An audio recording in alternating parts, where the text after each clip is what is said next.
You didn't see that, okay? You didn't see that. Oh, maybe you didn't see that. Did you see that? Did you see that? You didn't. You didn't. Nuh-uh. Didn't see that. Howdy, everyone. Hope you're doing well. I'm doing pretty damn good. I've been actually being a responsible man and waking up and doing stuff before I have to get up and do this. I'm actually having a reasonable-ish sleep schedule, but pretty much I'll go to bed, like 12 or whenever. Oh, but then I'll wake up at like 8:30, and I'm pretty good. I'm probably ride out the rest of the day, and it's pretty awesome.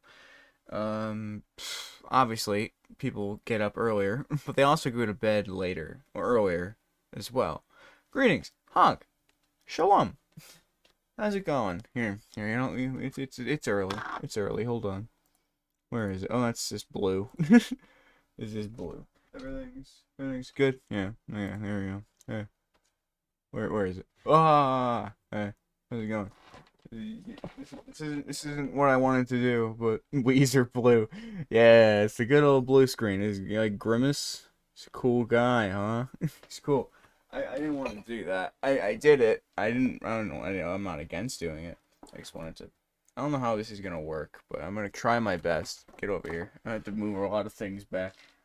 Look who it. That doesn't help. Not at all. Now does it? What? A little more. Come on, camera. You can do it. Do you see over the horizon? It's soup. He's sleeping. I don't want to disturb him, but he's chilling. He's having a day. That's it. You can go back to here. I just tried to get him to say hi, but he's in a weird spot, and now everything is messed up. But that's fine. There we go. Now if I go back there, it's not gonna be blue. It's gonna be grainy black. Fish crackers. And now it's blue again. We're going to beat this game. I apologize for disappearing in the middle of the last stream. My internet already went out twice thanks stream, and the third time it did not come back on. And it eventually went back on, but not before I left for work. So I couldn't finish the chapter, but we're gonna finish the chapter today, and then we're gonna do the final chapter. And I'm gonna hope to God that this game somehow doesn't have a 5th secret chapter after you beat the other 4 chapters, because otherwise I don't think I'm ever going to be able to stop playing this game. But I'm having a blast with it. It's absolutely god awful, but in a good way, in a fun bad way, I would say. This one. I have a lot of things. Oh, the Pocky. I'm gonna miss having the Pocky as my cursor. I'm not gonna lie. But hope you're doing well, man.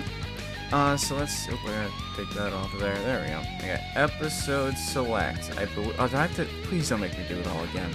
You wouldn't. You wouldn't. I think I can just go straight to chapter 5, right? Which I think is. Continue. Yeah, okay. We'll have to go through chapter 5's bits again, but I don't remember anything that happened in chapter 5, so maybe it's for the better. Oh, look at that guy. Wow. This guy is cool.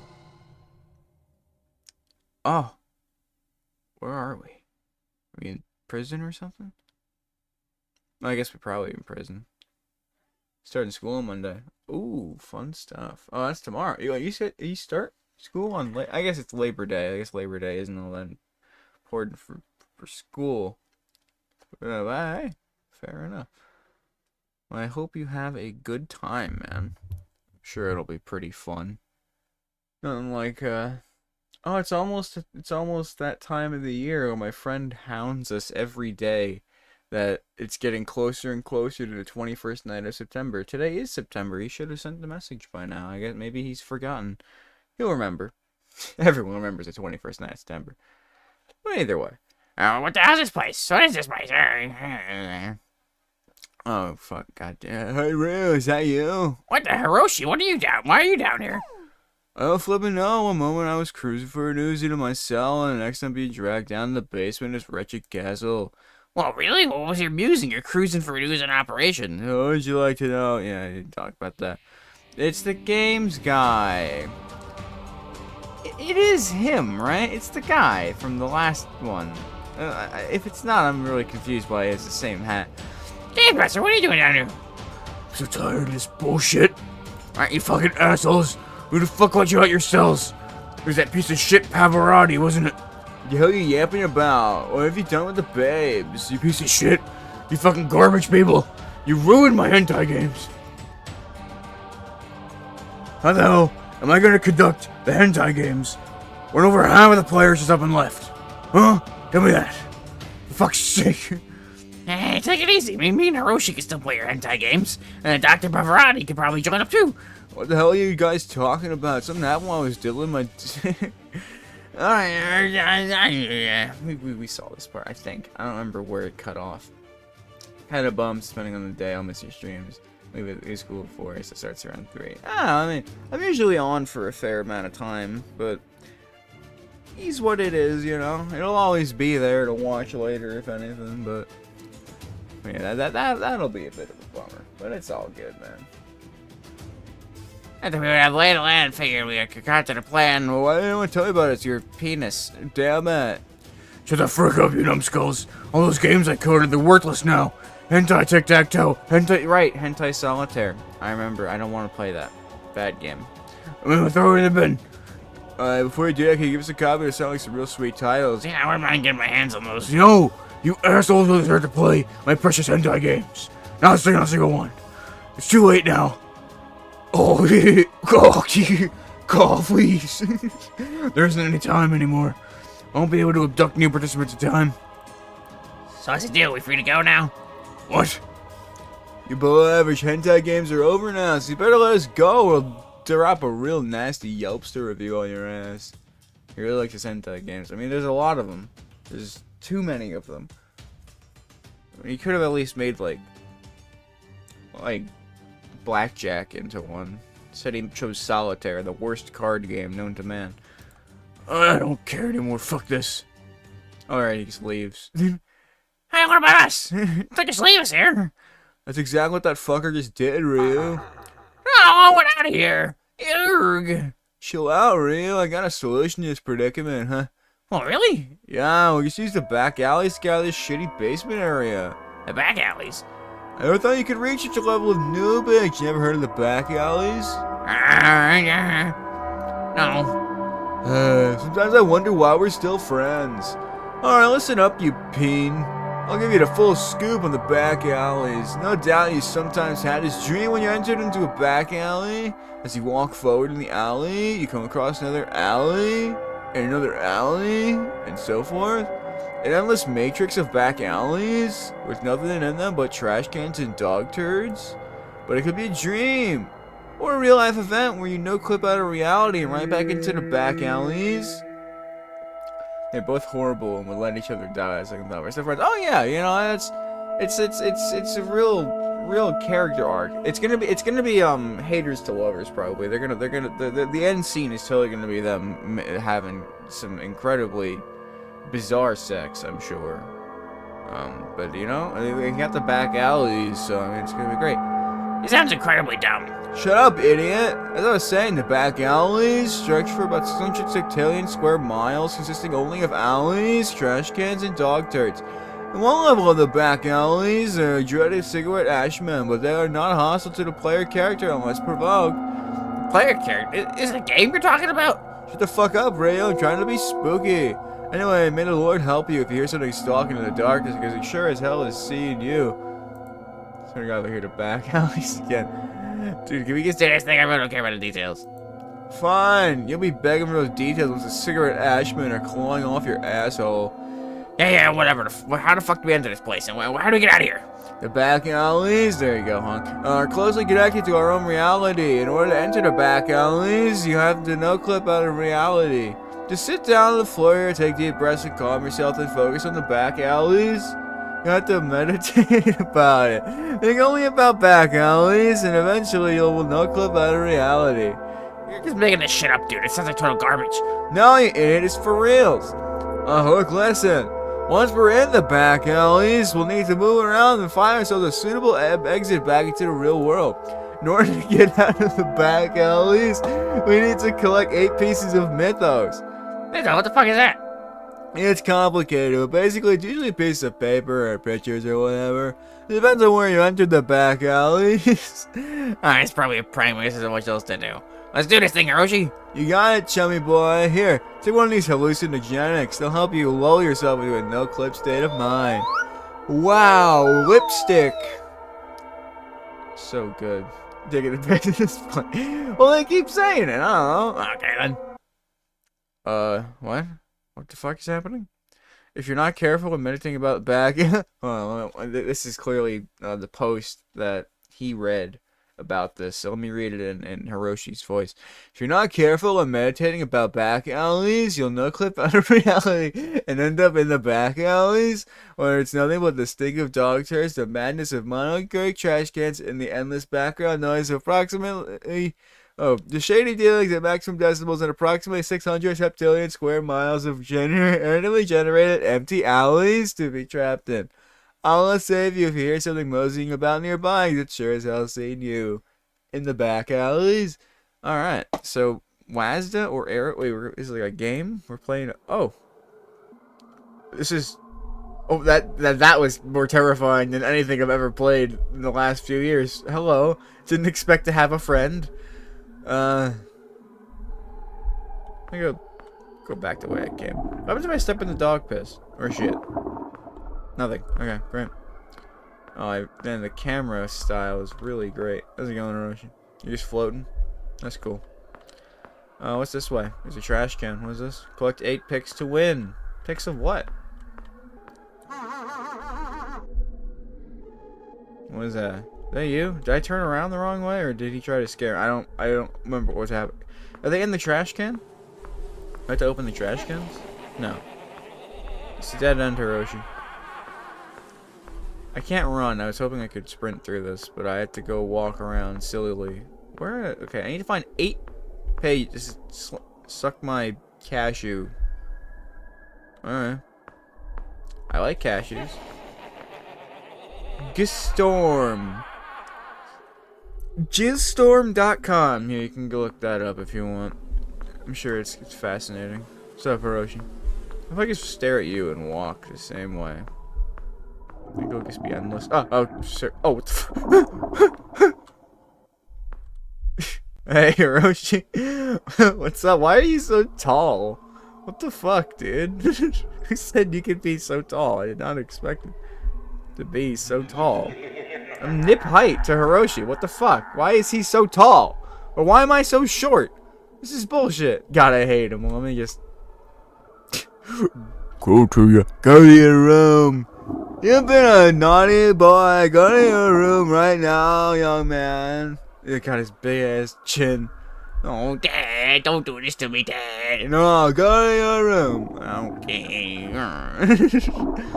Where the fuck did we go? I don't... It's just a maze. I feel like... That's nice. These pages? No. Oh!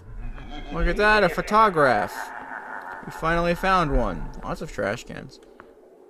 Am I supposed to be able to read that? What the fuck is that? An alien in a desert? Maybe it's the Grinch? It's the Grinch lost in the Sahara Desert. Final answer. It's Jade Orc Harper! Everyone knows this. Why did you play as a joke? I'm glad.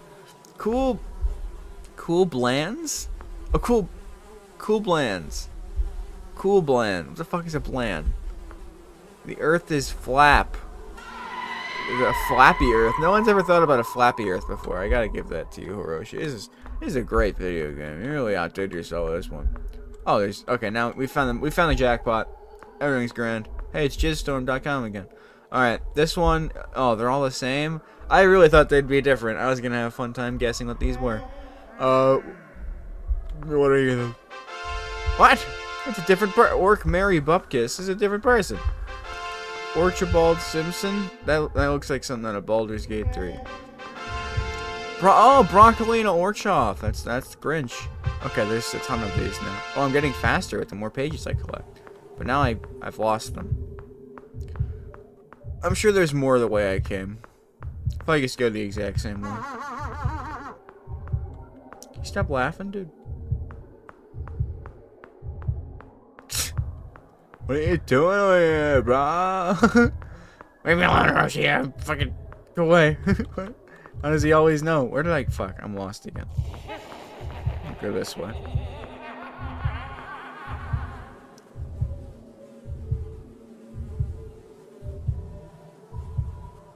The fuck is that? Is that the moon? Someone just take a shit? That's cool. Oh, it's Orc Hentai. You could have fooled me. Orc Goobster. Hold on, Hiroshi. You want to see this one? What the fuck's wrong with this wall? Can you excuse me? I'm trying to critique the video game. You could. He's hiding the wall. Go move out of the. I want to see the wall. Thank you. Yeah, look at this. This is just terrible. It's like it's a corner, but it's not.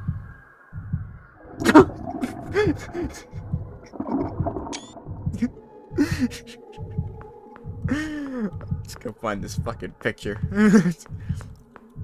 Follow me. Who are? Stop! Stop it! Stop it! Stop! Go. Leave me alone. God, go away. So weird. King Orpheus. I did it. How do I leave that? Oh. Did I do it? I can't believe it. The back alleys really exist. Whoa. I told you, you fucking peen. Who's the fool now? Pocky is back and ready to go. Can you turn that nose around? It's not. Put it in your ear, I guess. Or your mouth if you want. I'll smear some of the chocolate on your lips if you want. You can just eat that later. Well, I have to admit that the fool is me. By the way, Hiroshi, there's one more question I need to ask you. What is it, Ryu? Where the fuck are we now? Oh my god. It's Steve Buscemi. Help me, please. Huh? Dr. Bavani? What the flip are you doing here? 1 second. Just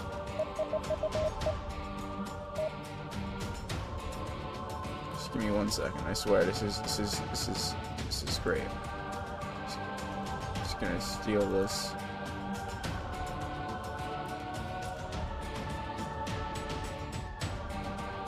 One second. This is not important at all. I just want to do this. This. Bam. Just want him in here. Where'd he go? Where the fuck did what? Where'd he go? Oh, I didn't save. Oh, I see. Hold on. Perfect. There you go. Here he is. This is him. Just put him there. Alright. Now we can continue.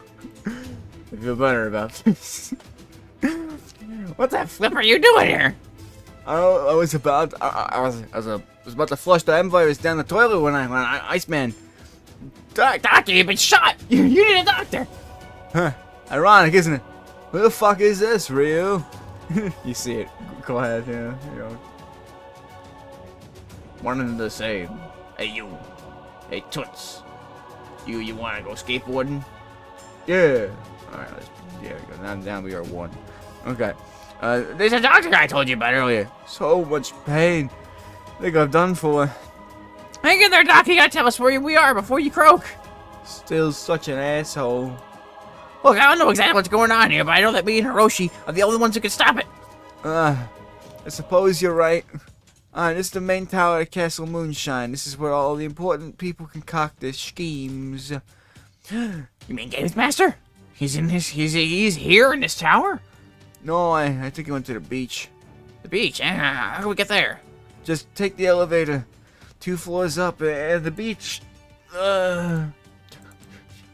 No, I'm grabbing the wrong thing. There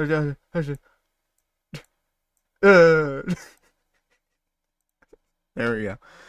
Alright, alright. That geezer's a stiff now, Rio.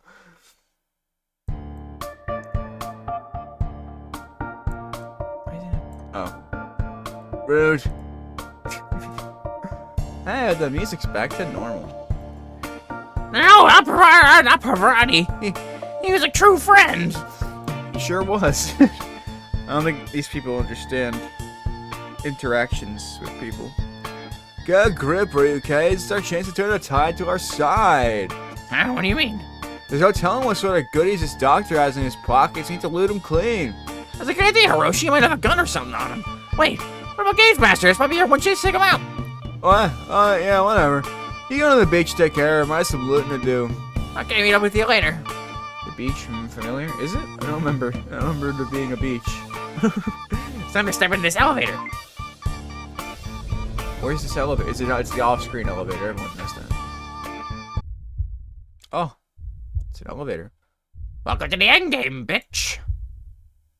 Does this just take us to the beach?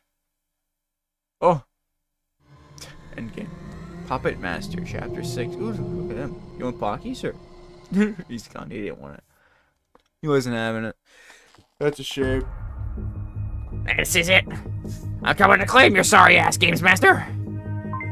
Whoa, he pressed a button. There's not an 18th floor on those buttons. Ah. Fantastic. This is the story right I'm here for. Rio was a life. Oh, right, he was. God, dude, you're so smart. Oh, hey, look, he's in. Reminds me of the time I was a lifeguard. There we go. See, I thought you're ahead of the game, dude. You're ahead of the story. No, that's not right. I've never been a lifeguard. Oh no, I remember I became a beach bum after the repo by Shinjuku Kondo. His ash is buried. Oh, it is him. Lucas-san. What the fudge? Jones? Kazuhira Jones? Colonel Kazuhira Jones? Is that you? Jesus, hey, he looks good for a man who was sleeping in a burned building. Only half his face. It's not bad. Yes, Ryukei, you little scamper. I've been waiting a long time for this moment when the two of us would meet again, face to face. To face. I don't understand. What the hell are you doing here? You still haven't figured it out, huh? I shouldn't be surprised. You never were the sharpest tool in the shed. Ryu, I am a games master. What the fudge? Jones, you're the bastard who's been toying with us? You're the genius behind the Hentai Games franchise? Yes, that's correct. For the most part. But why? Why would you do all this? Why? You want to know why I became games master? 9 years ago. After the Gulag incident. That was 9 fucking years ago? Are we in like our 50s now, man? What the what? God damn. Is his skin just a mask? I think maybe the skull is a mask. But it could be either or. Maybe we'll find out. After the Gulag incident, I was left with nothing. My body was burnt to a crisp. I no longer had any friends or family, and my beach apartment got bulldozed into parking lot. My life was over. Ready to lay down and die and face down in ditch. That's right, I remember it now. You always talked about the code you lived by. I'd rather die face down in a ditch than living sucking on the government tit. Yes, it is my way of the ninja. But you didn't die in a ditch, so how can you be here now? That's because when I was at my lowest point, ready to die, he appeared and saved me. He? Saladin. Ah, that guy with the poopy pants and the blue genie? No, Ryuke, Saladin, aka Big Principal. I don't know who the fuck that is. Who is that? Oh. He saved me from that life of misery and gave me new purpose. Saladin taught me programming languages and how to wield Unix-based operating systems. His plans for me? To make me a professional Linux user so I could create the hentai games. Neither do I. Okay, good. Maybe he's gonna be like the big bad guy at the end or something. Sounds like a load of baloney to me. You are still so naive, Ryokes.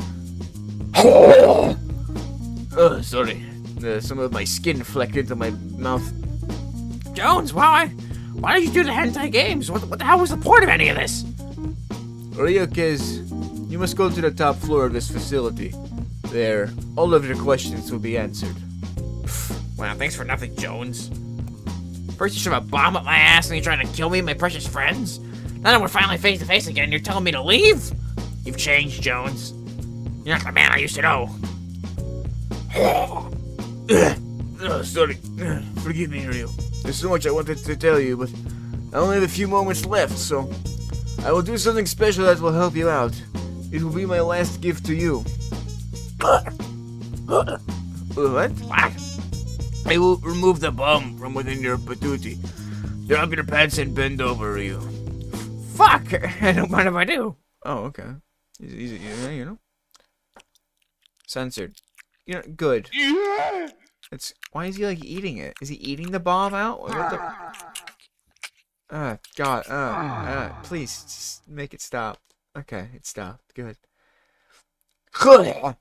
It is done. Erg.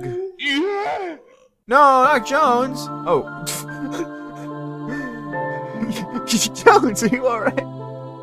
Jones, quick, eat the fucking poggy. Floss your teeth with it. Do something quick. But Jones, no. Eat. Eat, Jones. Please, eat. Don't worry, Jones, I gotcha. My body has reached its limits, Ryokes. I wasn't strong enough. No! Eat it!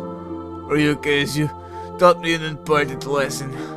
We too are part of nature, and to genocide humanity is the same as genociding ourselves. That's stupid. I got to realize that I was about to let my bloodlust consume me once again. Oh, Workmaster. Is Hiroshi just watching? No, he's looting. And I'm trying to feed this man. And his big schnoz, I'll wipe his nose with all the snot with the pocky, and I'll put it back in his mouth. It's good. It's good stuff. You're still willing to call me Orkmaster, even all that I've done after. I never really understood the depth of your crestfallenness under these last few moments. All I could think about now was how I could get back to playing RuneScape. I never even bothered to hear your side of the story yet. Right until the end, you watched over me. That's total bullshit, Ryu. During all this, I have done nothing but a horrible war criminal. Nevertheless, despite all the heinous acts I've committed, I never became as despicable as Hiroshi. Very true. Good statement. Positive. Plus, so you can die. You're dying a hero, basically. Wow, cool beans. You retained your gamer integrity.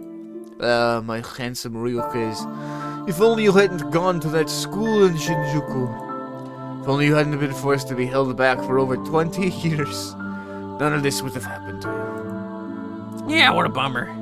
Hey, my hands are getting tired, so. Just drop them. Aw, what the fuck? There's people here? Why are there's people here? Hey, yo! Yeah, I'll give you some of this giant-ass Pocky, bigger than your body. Call an ambulance! Yeah, you can have some of this on the house. Just call an ambulance. Get your friends out of the water, too. It's getting dark. There's probably no lifeguard out. It's not safe. People die in the water. Alright, I'll see you later. Hey, it's so bright. Yeah, I think so too. It's really bright now, Workmaster. Ryukes, do you still recall the motto of the French Foreign Legion? The motto? Jones, of course I remember the motto. That's good. Ryu, come on. Let's say it one more time.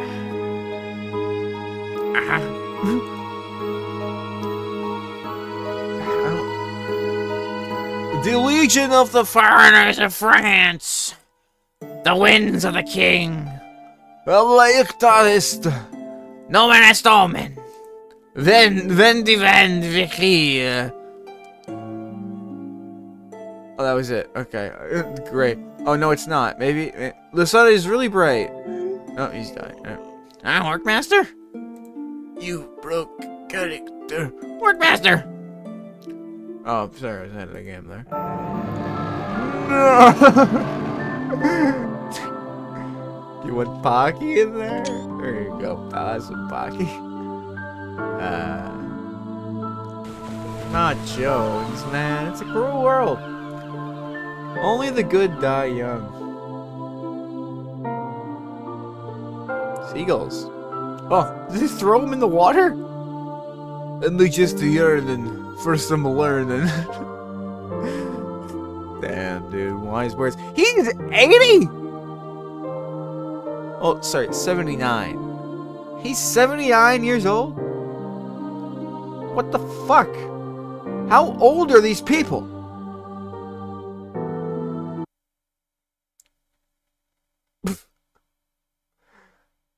Rest in peace, Orkmaster. Oh, I thought there was someone else. It's so weird. Oh, he has his hat on now. I'll carry on your legacy. I hope that the grave won't eventually get swept into the ocean, but it's not like I'm actually gonna do anything about it. Alright, enough of this somber shit. Time to get to the bottom of this wild mystery. Back to the elevator. Yeah.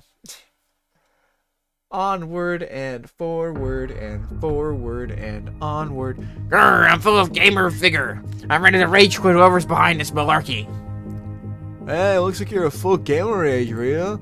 Hiroshi, you're here too. That's good.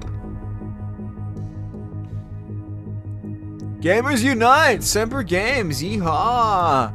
Oh, by the way, check out what I found in Doctor's pockets. A cup of semen! Oh, it's a rocket launcher!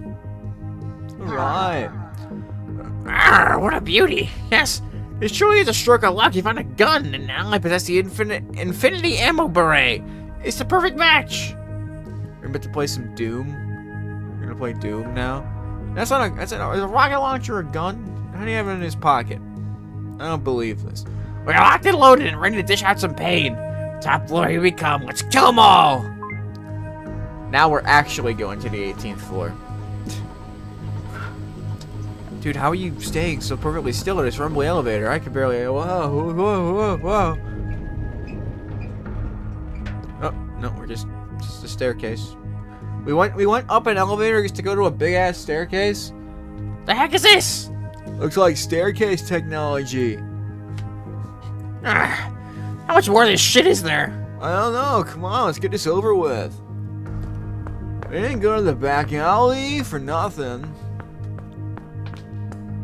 Man, we're really skipping some steps. One step away from the Eiffel Tower? Are we in France? Or is this like the Las Vegas Eiffel Tower? It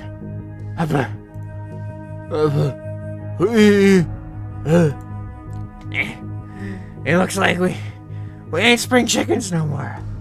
Hiroshi? You know what you're doing? No. You. Is that it for you?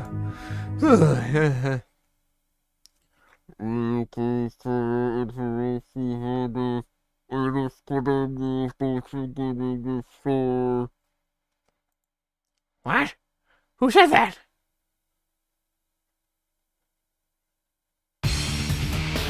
Oh, it's the principal. Ah, you want some of this? They look like Jane Lynch. Is that their name? I don't know why they Jane Lynch, for sure. Yeah. Alright, hold on a sec. Just gotta.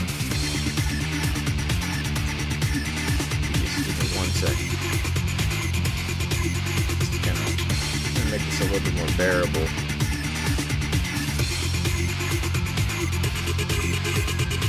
Just gonna put this there. Alright. What do we got? Long time no see! I forget what their voice was, if I'm being completely honest. It's been a couple chapters. What the fudge? Principal Handy, Mitsubishi. What the frick are you doing here? We'll make it a little bit. Can't see the difference. Exactly. They're basically the same person. What the frick are you doing here? Oh, this is perfect. I've been wanting to meet old principal here for quite some time. I have a few choice words about you holding us back for over 20 years in your shitty school. Oh, still so clueless, aren't you? Just go on this way to that prison thingy just to gloat one more time? Gloat? No, Ryukes, you're mistaken.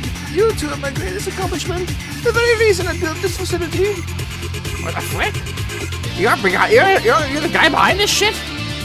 I knew it! I knew that we didn't get held back just because we were two stupid gamers. It's all a conspiracy. You're right, Hiroshi.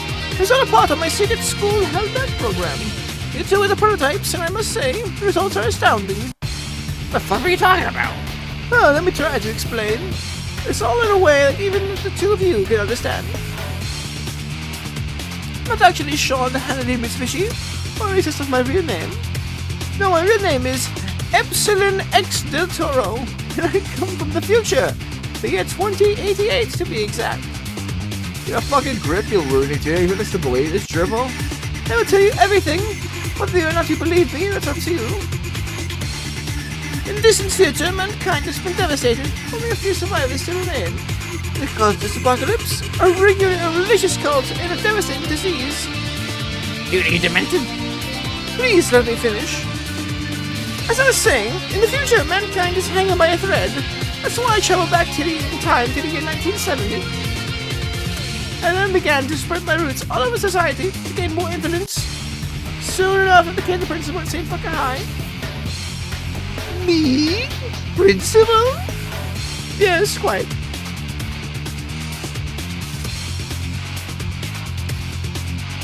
This a load of shit. Story's a load of shit. You really think anyone was gonna believe this shit? It's a load of shit. I hate this shit. I certainly don't believe in any of it.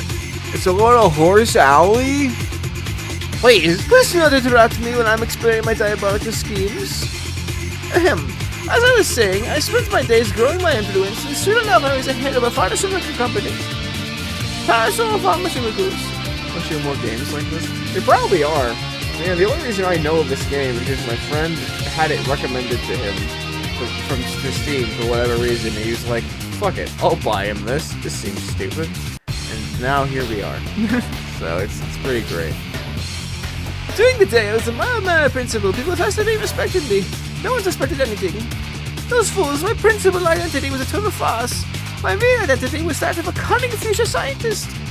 My true goal was to create a virus capable of mutating humans into sentient werewolves, the Moonshine virus. Come on, Rio kids, get the fuck out of here. I'm tired of listening to this old gazer flapping gums. Got teeth. Get over these fuckers, yeah. There's some good news. We still have another chapter to go, so don't.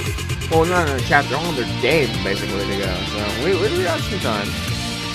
No, wait, I'm not finished yet.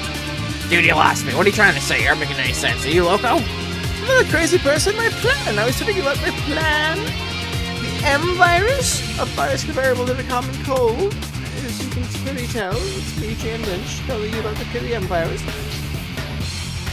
The experiment I did in the shack in Lycanthropy Woods. Moonshine to arouse the lichen genes. Ganja to suppress them. A perfect balance was required to control the werewolves. Werewolves? What the fuck are you on about? What do you mean? I don't know how to tell you this, but werewolves aren't real, dude. It's nonsense. I know for the fact that they exist. I have created many of them. You having you dummy. Those guards are yours against furries. Well, what? No, that's not true. This is my master plan I talk about here. You must understand. I spent years on this, decades even. I used the schools to get the youngsters hooked up on moonshine with the moonshine-laced half-life dogs. I specifically targeted drug addicts and loners. No one will miss them if something went wrong. Once I acquired Parasol's resources, I was able to upgrade my school system into a gulag system with much more subjects to test the virus on. Finally, I was able to construct this epic gaming arena and launch the hentai games to weed out the unworthy. And just as I expected, only you and Hiroshi made it. You two were always my favorite subjects. The hanging, the nuclear blast, the cyborg surgery. You survived it all thanks to my M virus. You two are the perfect werewolves. You're able to remain in a human form and still possess all the werewolf benefits. Alright, dude, I gotta go. I'll smell you later. But no, please don't go. You must listen to my plan. No, dude, your plan sucks. Where the heck do you think you're going? I'm ordering you to stop and to listen to my plan. There's much more for me to review. I've had enough of your bullshit. Alright, oh, bye, lady. Oh, sorry, Janlet. No, where do you think you're going? Please come back. I just wanted to sing. Oh, hold on. Shit. Hold on.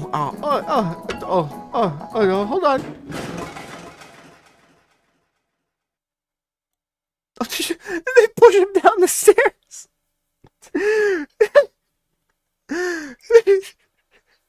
I thought they were following me. I fucking pushed him down the stairs. So long, Principal. Now then, where did Hiroshi go? Oh my god, this fucking game. Ha ha ha, it's not over just yet, fucker. Huh? What now? What the shit? What?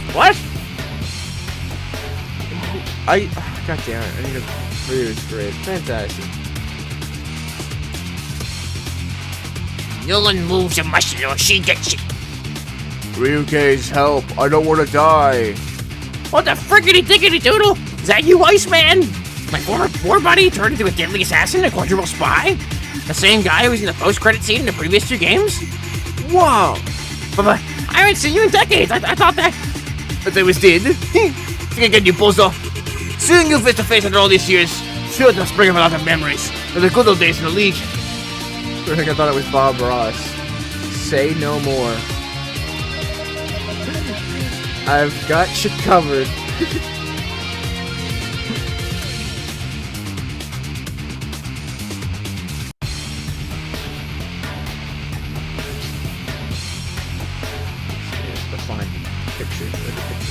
Where did the picture go? I lost it. I lost the picture. Hold on. Where'd it go? There we are. There he is. Alright, let's go big. There we go. Perfect. No, it's impossible. I know for a fact that you were still in that village that we carpet bombed into oblivion. You're right, Ryukei's. I was there when the bombs dropped, but thanks to my superhuman intelligence, I figured out a way to save myself. All it took was a fridge and a lot of patience, huh? You son of a bitch! Ha ha ha ha ha ha. Okay, I'd love to stay and reminisce, but I'm afraid I have places to be, people to kill. I'll make this short. Hand over to Moonshiner's legacy. No what? Don't play it dumb with me, huh? That's the reason why I came here, isn't it? Dude, I don't know what the frick you're talking about. I see. Suderga's using you like a pawn. Typical. After all, you never did have any gamer pride in you. Alright, I'll make it easy for you. Give me the Bocelli statue. I don't have any statue, dude. Do not play with me, Ryukei. Hand over the statue or else. I'm telling you, I don't have any statues on me, you fucking idiot. No Bocelli, no babe. Say goodbye to this wench. Oh, did it actually do it? Oh shit! Oh fuck! God. I was not expecting that, I gotta be honest. You denied me the Moonshiner's legacy. Bob Ross, you fucking psycho. You won't deny me my revenge. One day when you are least expecting it, I'll find where you live and I will come to your house and I'll slit your throat while you sleep. Mark my words, Ryukei, you're a dead man. Joke's on you, Iceman, I'm homeless. They don't care that Sakura just died. Fair enough. Alright. Well, that's a fucking powerful gun. Is that a 50 caliber revolver? Oh shit, sorry, I wasn't preparing for it to get the flame. We'll meet again, Ryukei. You can count on. Oh shit! Iceman's getting away! What the heck of fudge do I do? Oh, I thought he just ran her over. Oh my god. Hiroshi? Where the heck did you get that sweet ride? How the flip did you clean off that blood so quickly? What do you want to know? Oh, never mind. Forget about that shit. Come on, we gotta get a move on her. That fucker Iceman's gonna get away scot-free. You got it, Ryukei. We can use the bazooka to shoot him down. You mean the one where we had to align the crosshairs on the target and then click the left mouse button? That's the one, Ryukei. You can also jump with the right mouse button to avoid the obstacles. Alright, enough yapping. Let's let her rip. Alright, bye, Sakura. It was nice knowing you, I guess. Alright, see ya. Oh boy. Let's see if I can jump. Well, I guess I What?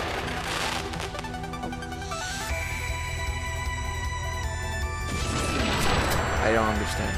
Oh wait, they're going backwards. Okay.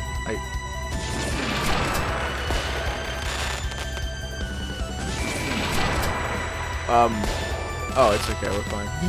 This is neat. Yeah, it's where am I going? Are they shooting out the missiles? Alright, this really isn't. Oh, I blew up the house. I see. They are. I think they are shooting some of them out. Not all of them. I don't. Well, we got this. There you go. There's one for ya. There's one for ya. We got plenty of missiles. You know. This. Oh, we did it. Fantastic. Oh, shit. Ah! Ah! Camels.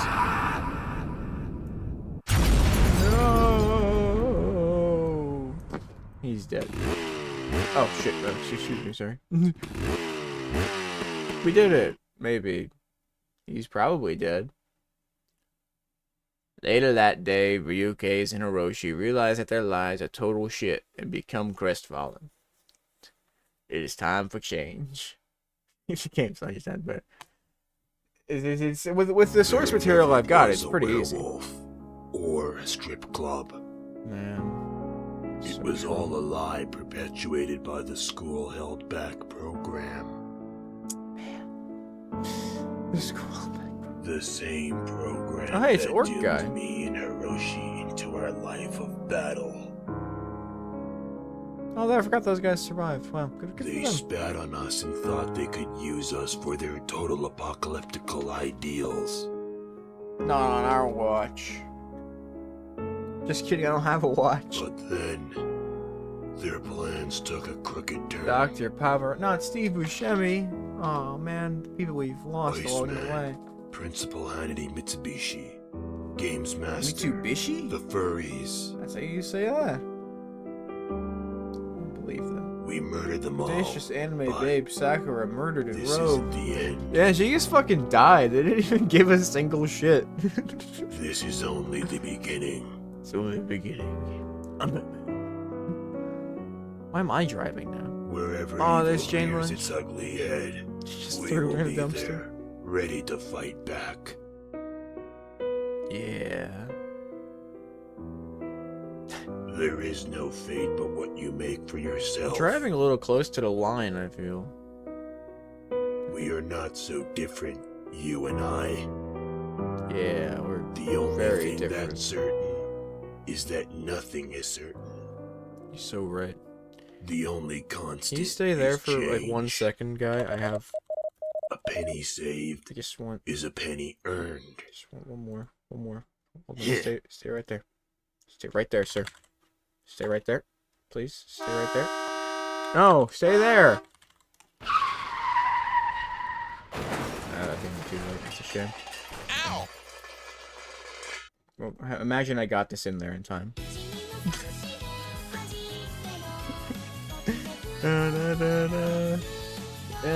Left, right, in other directions. Sorry, Nick Cage, you don't get to make a cameo. You won't believe before the hentai games are done. Solve the puzzle, solve the puzzle. Hey, don't solve the puzzle, you nerd. I will self-investigate, and then this Bocelli statue I will find. I think I could have like found that. Soak the dogs, soak the dogs. Hey, don't soak the dogs, you idiot. Destiny is fate reversed in the wind and other anime lyrics. Another person died in the hentai games. Kuwabara. Ah, who cares? It's so much fun with my friends. Going up and down and all around. Did you hear that sound? I will drive my car off the cliff. Yeah, welcome to Rome, my friends, my foes. We must solve the puzzles fast, or else we will vote for an execution. Oh shit, well, I don't have. Alright, well, this isn't him, but just imagine he's there. Where are cigarette ashmen? It seems we are surrounded by them. Looks like we're gonna die in the back alleys. Uh.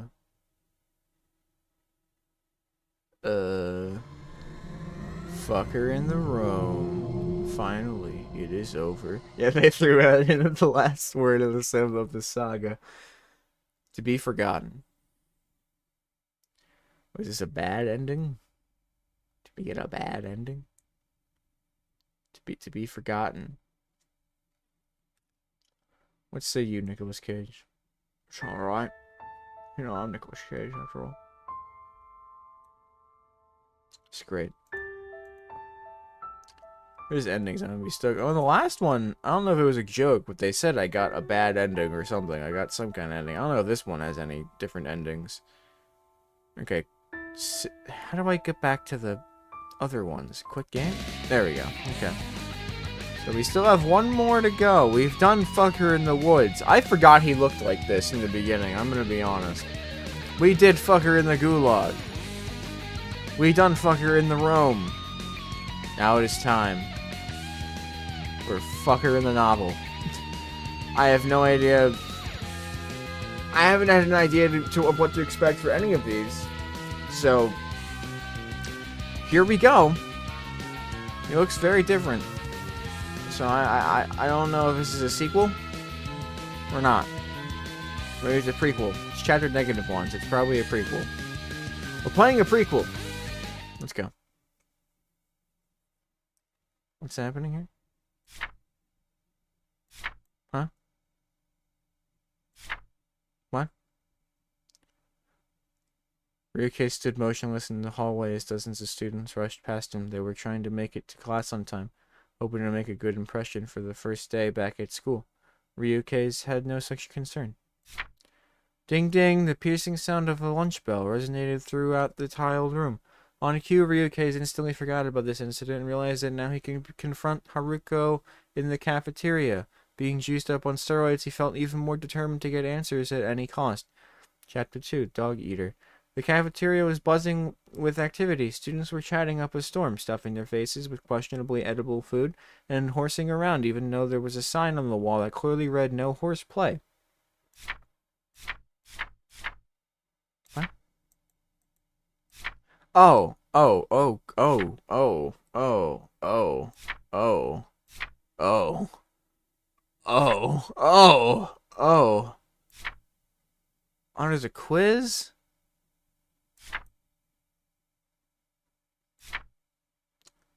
Alright, well, I guess we finished the game, but have we? This is going to be probably incredibly boring, but I hope you are all ready for a good old reading of Fucker in the Novel by GZ and LaRule. Lazarule. He remained stoic, staring at the lockers, his hulking beefster physique occupying far too much space in the halls. His hand rose to take a glance at his overpriced smartwatch. It was difficult to read, and it had several cracks and splatters off barbecue sauce on the screen. He squinted intensely and moved it to just the right angle to see the time. September 1st, 2017, 8:05 a.m. Story time. Yeah! Where's Hiroshi? He muttered to himself, lowering his head and looking at the ground. His lifelong friend hadn't logged into RunEscape, the obscure online game they played together, for over a month. He was unable to perform his epic sneak attacks on players in the game without Hiroshi serving as bait to lure them into the player versus player realm. As he raised his head to look back at the lockers, a cartoonish-looking figure materialized in front of him. "You are clearly the best in the world," said the unrealistic character. "Huh? What are you talking about?" Ryuke was puzzled. "The skill it took me to create RunEscape is nothing compared to your quick wit and actions per minute as a Gorserker," the clearly imaginary character replied. "Well, I don't like to brag, but I'm a pretty boss Zerker. Oh, and you made my RunEscape? You must be Ralph Miyamoto." The fake Ralph Miyamoto nodded to confirm. "When are you gonna nerf the Garbage Knights? Their hexes are overpowered in my humble opinion." Ryuke was thrilled to have access to such a gaming celebrity. Bang!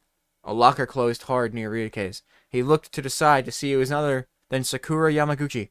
the anime babe idol who he'd been trying to impress ever since he met her at St. Phucker High. Oopsie, sorry. Oh, sorry. Oopsie, sorry, my hand slipped, Sakura said in a cutesy manner. Everything about her seemed manufactured to try to elicit the most amount of cuteness, but this didn't seem to bother anyone, as she was generally pleasant to be around. Sakura continued, "Who are you talking to, Ryukase?" Ryukase grinned as he thought this might finally be his chance to impress Sakura. He and Runescape developer Ralph Miyamoto were close pals now, and this would surely be something Sakura finds attractive. Let me introduce you to my best friend, Ralph, Ryukase said, as he turned his head back. Ralph was no longer there. It's just you and me in the hallway. An echo was produced as Sakura uttered those words. And I thought Hiroshi was your best friend. Ryukase was confused. Where did Ralph go? That thought left just as quickly as it entered, because all that mattered was Sakura was talking to him now. Fuck Runescape. Fuck Hiroshi. Now is his time to shine. Oh, never mind about all that. So, Sakura, when are you gonna let me touch your honkers? Ryukase did a grabbing motion with his hands as the words left his mouth. Ew. You're such a brute, Ryu. Sakura screamed as she stormed down the hallway to class. Wait, something I said? Ryukase stood there confused. Women. Can't live with them. Can't live without them. He said to himself with a chuckle. Hawkers. Ryu remained in the hallway, still unconcerned with the consequences of missing class. From a distance, two students could be seen making their way towards the lockers. Hey, don't you know those guys? Ryukase thought to himself out loud. He squinted his eyes, and as they approached closer, and he did in fact know them. It was Jin and Shigeru, the Sasaki brothers. Jin was dressed in gray sweatpants and a hoodie, his entire body concealed with only a small opening for his face. Shigeru was wearing the latest hipster fashion, tailored to garner the most amount of attention. Hey guys, have you seen Hiroshi? He's been missing for a month. Ryukase asked the brothers, as they were close enough to hear. Hiroshi's missing? Praise fucking Moses, what a nice piece of shit to ruin this school. Jin shouted back. Who the fuck's talking? Who's talking? Who's talking? Which one's talking? Oh, wow, Jin, that's a bit harsh. Hiroshi's a little rough around the edges, okay? But deep down, I mean, really deep down. Like if you dig to the center of the earth kind of deep. He's a halfway decent guy. Shut the fuck up, Ryu. You're not much better. Both of you guys are creepy as fuck, said a sweating Jin. I don't remember what Shigeru's voice was. I'm just gonna do... said a nonchalant Shigeru. His brother was getting abnormally pumped up. Well, if you guys see anything, just give me a holler, said Ryukase. The brothers continued walking down the hall. Shigeru headed to classes, and Jin to the bathroom. Ryukase wasn't sure where he was supposed to go, even though he had almost been at St. Phucker High for almost 2 decades. School was for peens, in his mind. Real men spent time in the gym or gamed. Perhaps that's why he and Hiroshi could never muster a passing grade to finally escape the clutches at school. Technically, they both could have dropped out of school years ago, but each had their own reason for sticking it out. Ryukase wanted to graduate to make his Aunt Bunko proud. She had looked after him since his biological parents sold him for drugs. It's an Aunt Bunko drop. It's huge. He knew little of his biological father, James, and Japanese-born mother, Kimiko. All he remembers is that Kimiko required help lifting objects often, and she was not good at rudimentary math problems. Once again, Ryukase had mentally distracted himself from the original matter at hand. Finding Hiroshi. Coming up with a good idea to find his missing friend was proving quite difficult for him. He had no leads, couldn't remember the last whereabouts, and most of all, no gumption to actually set forth on a search. I have to pawn off finding Hiroshi to someone else, Ryukase said out loud. That way I can show her I care, but not actually spend effort doing anything. A small smirk grew on his rock-hard, chiseled face. Weird phrasing. He was speaking to no one, of course. This is a common occurrence, as Ryukase had developed a habit of speaking his thoughts out loud. True. Do it all the time. It's awesome. A whirring sound was heard in the distance. As Ryukase turned towards it, he saw the school janitor polishing the floors using a cleaning machine. Bingo!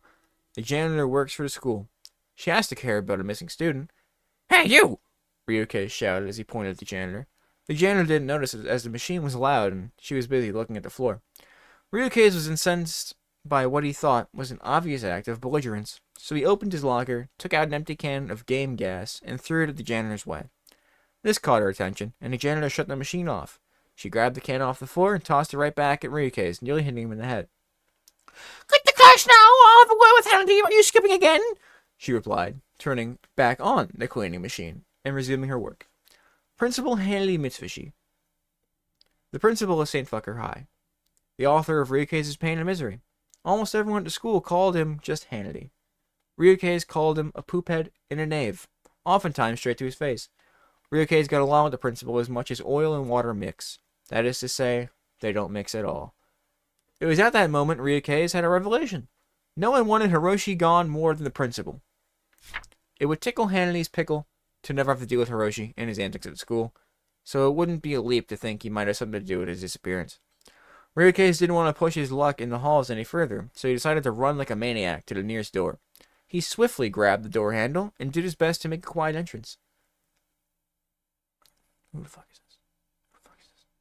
I don't know who this is. Oh, it's just a teacher. And using this formula, you can determine the area of the circle. With that, it's now possible to calculate this, said the teacher, stopping mid-sentence to address Ryuke's interruption.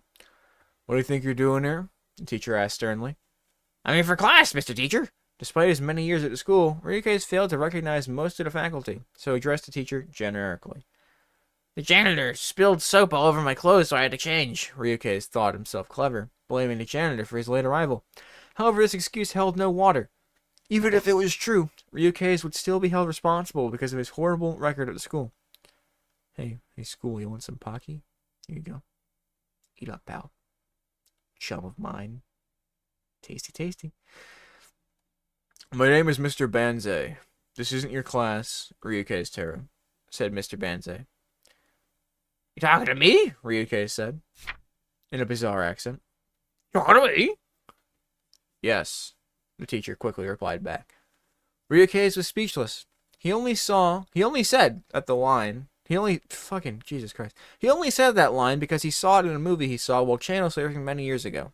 He thought the line was cool, but in the movie the character was expecting a no reply instead of a yes reply. At this moment, Ryuke felt stumped and left the class and went into the class next door. As he opened the door, everyone focused their attention on him as he awkwardly made his way to class. Late to class again, are we? What's the excuse this time? Mrs. Banger, one of the few teachers Ryuke could recognize at the school, said, I missed that word. She taught history, a subject Ryuke had no interest in at the time. My car got a flat and I didn't have a jack. I had to change the tire with one hand while lifting with the other. Ryuke was hoping this response would impress the woman in class. That was a rhetorical question. I don't care about your excuses. You know what to do, said Mrs. Banger, as she pointed to a desk facing the wall in the corner. Ryuke moved to the corner desk, and atop the desk was a pointed hat. A dunce cap that he put on. Now, as I was saying, said Miss Banger as she continued her teaching. Ryuke instantly zoned out as the teacher spoke. His thoughts drifted back to Hiroshi's mysterious disappearance, and tried to develop a scheme to find him. Then it hit him. A paper ball, laced with spit, hit Ryuke in the back of the head. He turned around in hopes of finding the culprit, but whoever it was had already resumed an inconspicuous position. Dunce. He's a stupid guy. Well, is the dunce hat facing the rest of the class? Because if he's facing the back of the room, then it doesn't make sense to have the dunce going towards him, because then it would be, no one would know he's a dunce. He just thinks, oh, cool, he's got a white hat on. So it'd be weird to wear it backwards, but he kind of has to. Once again, Ryuke's goldfish attention span kicked in, and he instantly forgot about who hit him because he saw Haruko at one of the nearby desks. Haruko was the cousin, daughter, and mystical sprite of Hiroshi. What? I missed that in the story. She was created during a bizarre and drawn-out ceremony involving bodily fluids and an egg. Haruko had to know something, he thought. But class was still in session, so he planned to confront her about the situation at lunch. That meant slogging through this dreadful lesson.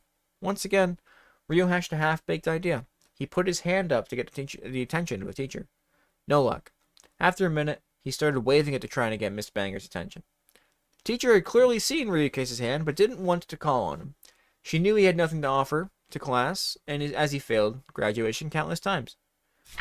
Not willing to give in, Ryuke's upped the ante and started making groaning sounds. Ryuke's belted out. For what reason are you interrupting my class again? Said Mrs. Banger, scolding him. I have to go to the bathroom, Ryuke's muttered. It couldn't be urgent, because you got here 5 minutes ago. You had plenty of time to go before. Mrs. Banger grinned at her clever retort. Ryukaze went into a mental panic. He didn't expect his request to be rejected so swiftly, so he blurted out the first thing he could think of to get out of class. I sharded my jorts. All the students started laughing in unison, but Mrs. Banger's grin turned into a scowl. Get out! She said as she pointed towards the door. Ryu faked an awkward walk out of the door, still trying to sell the lie he shit his pants. Once in the hallway, he checked to see if the coast was clear of the janitor, and while she was not present, in the distance, he saw a mysterious hooded figure turn into another hallway out of view. Ryukaze made a sprint to the bathroom to avoid any further confrontations. Once inside, Ryukaze took a quick glance around the room. Not a soul could be seen, nor a peep could be heard. Finally, some privacy and space to think. He turned his attention to one of the stall doors, and his demeanor turned into rage. He felt humiliated by the pants-shitting incident. While it was entirely self-inflicted, in his mind, it was somehow the fault of the school. Ryukaze clenched his fist tight and punched the metal stall door, adding another dent into it and causing it to crash open. He entered the stall and shut the door. As he sat in the toilet, I thought he broke the door. Shameless. Hey, you know, if you want to leave, you gotta leave hard. And he shit his pants. He should have sold it by actually shitting his pants. That would have been way better. He entered the stall door and shut the door. He entered the stall and shut the door. As he sat in the toilet, he began to lament his circumstances. This school isn't cool. You can suck a rotten egg. Ryukaze blurted out in anger. He felt everyone else was the problem, not him, and that he was singled out for failure. Ryukaze started crying because he was mentally unstable. It was difficult to predict how Ryukaze would feel or react to anything because of the PTSD he suffered from his days at a service in the French Foreign Legion. This, coupled with his abysmally poor gamer diet, substance abuse, and the 3-foot-long parasite living in his head, which was something he had contracted from the jungles of Zanzibar several years ago. As Ryukaze was bawling incoherently, he heard soft groaning sounds nearby. As the groans got louder, Ryukaze regained composure and began to look around the stall. At the floor, he could see shoelaces coming up from the stall next to him. He got up, left his stall, and opened the stall next to him. Inside, a zombie-like Jin was passed out in the toilet with a needle sticking out of his arm. Ryukaze was not shocked, as he had seen far worse scenes in his life, but got an idea.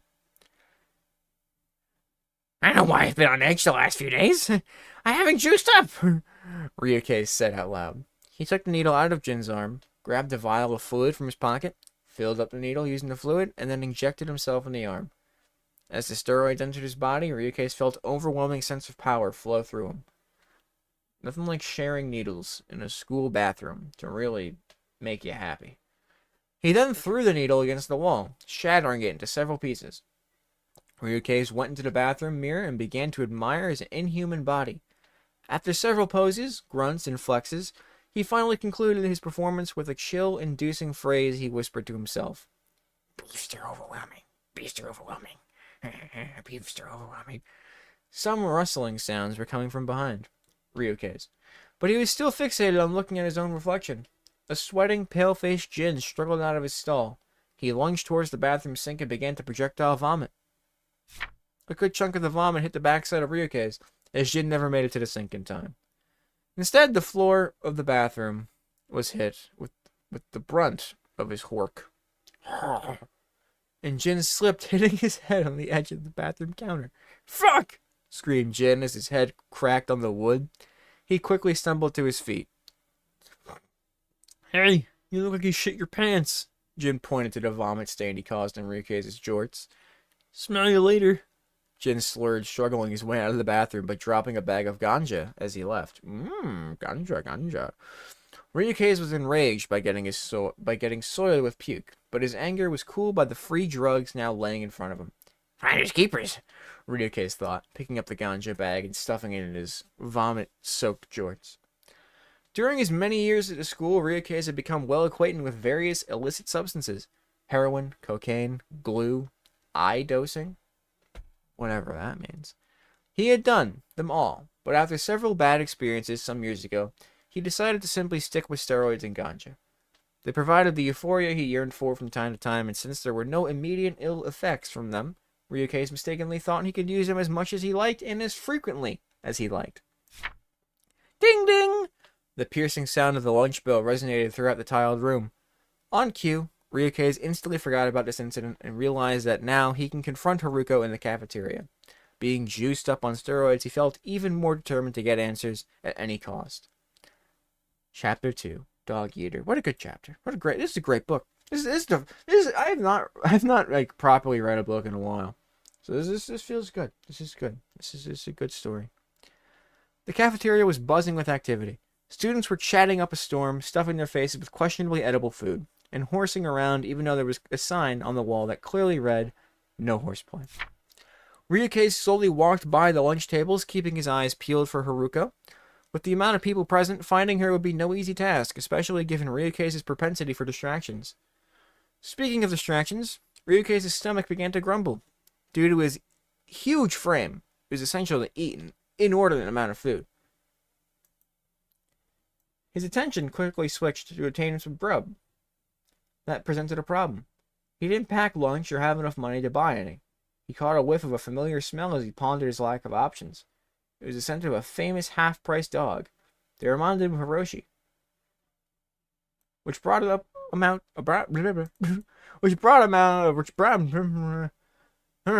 stroke. A conundrum.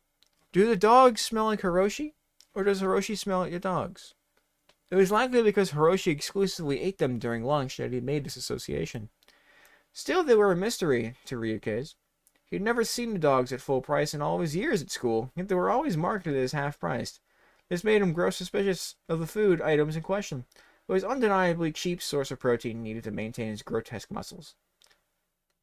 As he stared at the hot dogs from a distance, he saw the Brazilian foreign exchange student Pedro Kojima buy several of the cheaply priced dogs. While Ryukei was monetarily ill-equipped to purchase a single half-price dog, he could surely plunder a bounty of them from Pedro. It was the way of the world, after all. Might is right. Ryukei tightened up his muscles as he walked towards Pedro, in hopes of intimidating him. Hand over the dogs and no one gets hurt. Ryukei uttered in an artificially deep voice, once again trying to intimidate the small stage student. Pedro gave a blank stare to Ryukei.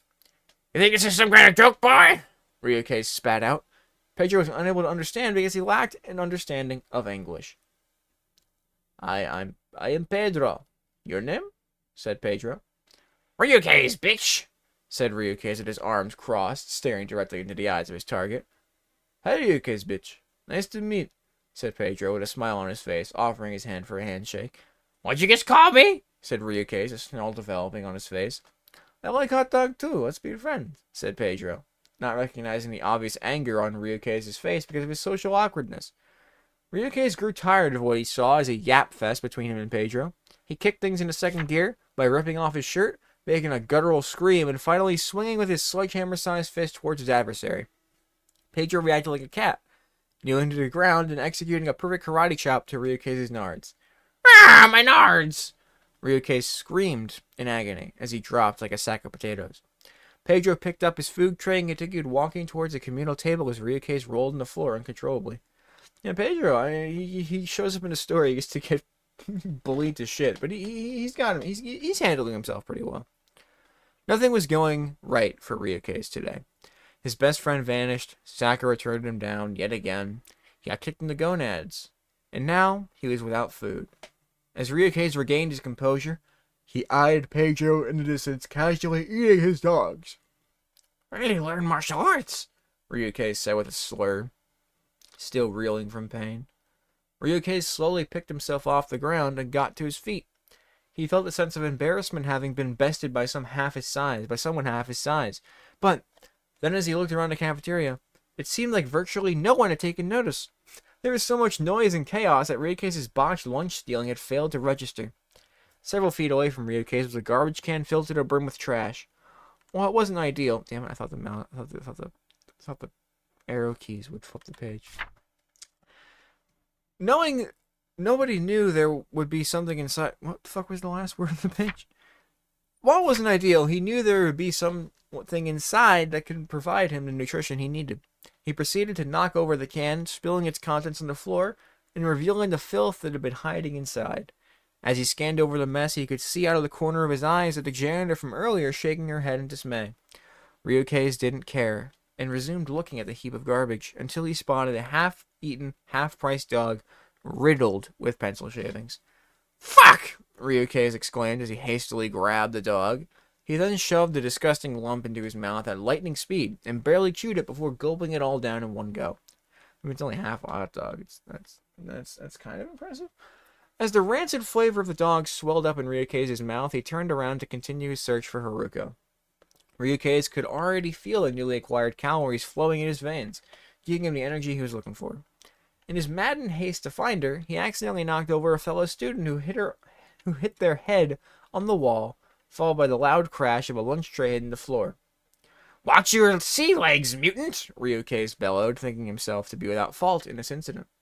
He searched far and wide, looking under tables, behind potted plants, and even taking a look at the ceiling tiles, thinking perhaps she got up there somehow. Every now and then he would stop and read one of the posters on the wall that advertised various programs or classes at the school. He had hoped one of the posters would offer him information or a quest for him, as he believed real life was like Run Escape and that you could get rewards for completing things written on notes on the wall. To his disappointment, no such quests were found. After a few more minutes of pacing the lunchroom like a lunatic, there was still no sign of Haruko. "This is bullshit!" Ryukei said to himself. He had looked over the room multiple times and there was no sign of her. "Oh, you stink, Ryu!" A familiar voice said from behind Ryukei's. It was Haruko with a bag of lunch in hand as she walked past Ryukei's and over to sit in the last free chair at a table nearby. If Ryukei had any sense of memory, he would have remembered that Haruko always arrived late because she would grab her own lunch at her locker and would typically gossip with other students while there. Not only that, Haruko would always sit at the same table because it was near a window that she would occasionally glance out while eating. Shadoi. Haruko was found, but he now had yet another problem. There were no seats remaining at the table. Ryukei wanted to first play coy when confronting Haruko, slowly escalating if he didn't get the answers he was looking for. That required him to be sitting at the table in a casual manner. It had to have been halfway through the lunch period after all the hijinks that followed previously, so time was running out to get answers. Ryukei walked towards the students sitting across Haruko and stood behind them. He gathered a massive amount of mucus from the depths of his throat, and he hawked what some might refer to as a loogie into the lunch of the student. The sight of spit in the lunch repulsed the student, and as they looked back at Ryukei towering over them, they didn't hesitate to get out of there. They didn't hesitate to get out of their seat and flee to the area. As they were in the distance, they threw a barb Ryukei's way. Oh, a barb is like words. You fucking creep! What are you, creep? Yeah, you creep. Ryukei didn't hear the insult, and instead was focused on his mission. He sat down in the now vacant chair. "Hey, Haruko, what the haps?" Ryukei said nonchalantly as Haruko ate a stick of pie. No way! "What do you want, Ryu?" she replied, clearly annoyed by the interruption. "Do you know any sailors?" Blurted out Ryukei unintentionally. He had a brain malfunction from early onset dementia, something he's unaware of, as sailors have nothing to do with Hiroshi's disappearance. "What?" Haruka said as she looked dumbfounded by the question. "Oh, I'm just joking around. I'm looking for Hiroshi," Ryukei said, steering things back on track. I abhor Hiroshi. That fat sack of shit can die for all I care," said Haruka with disdain in her voice. "Wow, Haruko, I took you for heartless. But I never knew you were a bitch," said Ryukei as he raised his hand, expecting a high five from someone nearby. No such high five was returned, as Haruko's comments reflected the feelings of virtually all students at the school. "You're related to Hiroshi. You must have seen him," said Ryukei, trying to pry deeper, thinking that Haruka was hiding something. True, very true. Who the fuck needs... I honestly, I don't get it. I don't get how... But I guess they're both about the same, so I do kind of get it. "No, I never talked to Hiroshi. If it weren't for school, I'd never see him," said Haruko, getting more and more frustrated by Ryukei's questions. Much like most students at St. Phucker High, Haruko didn't associate with Hiroshi. The fact she was related was irrelevant in this case. Somehow Ryukei had confused their biological closeness with social closeness. He pressed further regardless. "Interesting. Then why is it that I have this image of you at Hiroshi's last birthday?" said Ryukei as he turned his smartwatch towards Haruko, showing an image of Hiroshi's party with her face among many other students. "Hiroshi edited us into that photo. No one went to his birthday, Ryu, not even you," said Haruko. Ryukei's looked closer at the image, and even on the tiny screen of his watch, you can tell the faces were poorly pasted on a stock birthday photo. Ryukei's also scoured his memory and eventually remembered skipping Hiroshi's last birthday to compete in a run escape tournament. You think you have all the answers, huh? Then where's Hiroshi, huh? Said Ryukei, getting frustrated by his lack of progress. Go fly a kite, Ryu! Change your pants, too, because it looks like you shit yourself, said a snarky Haruko as she resumed eating. His one and only lead had died on arrival. Ryukei had no real idea of how to find a missing person.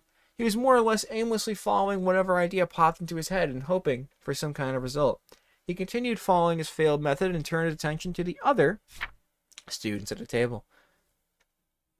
You look a bit under the weather, Jin-san, Sakura said with a false but convincing sense of concern.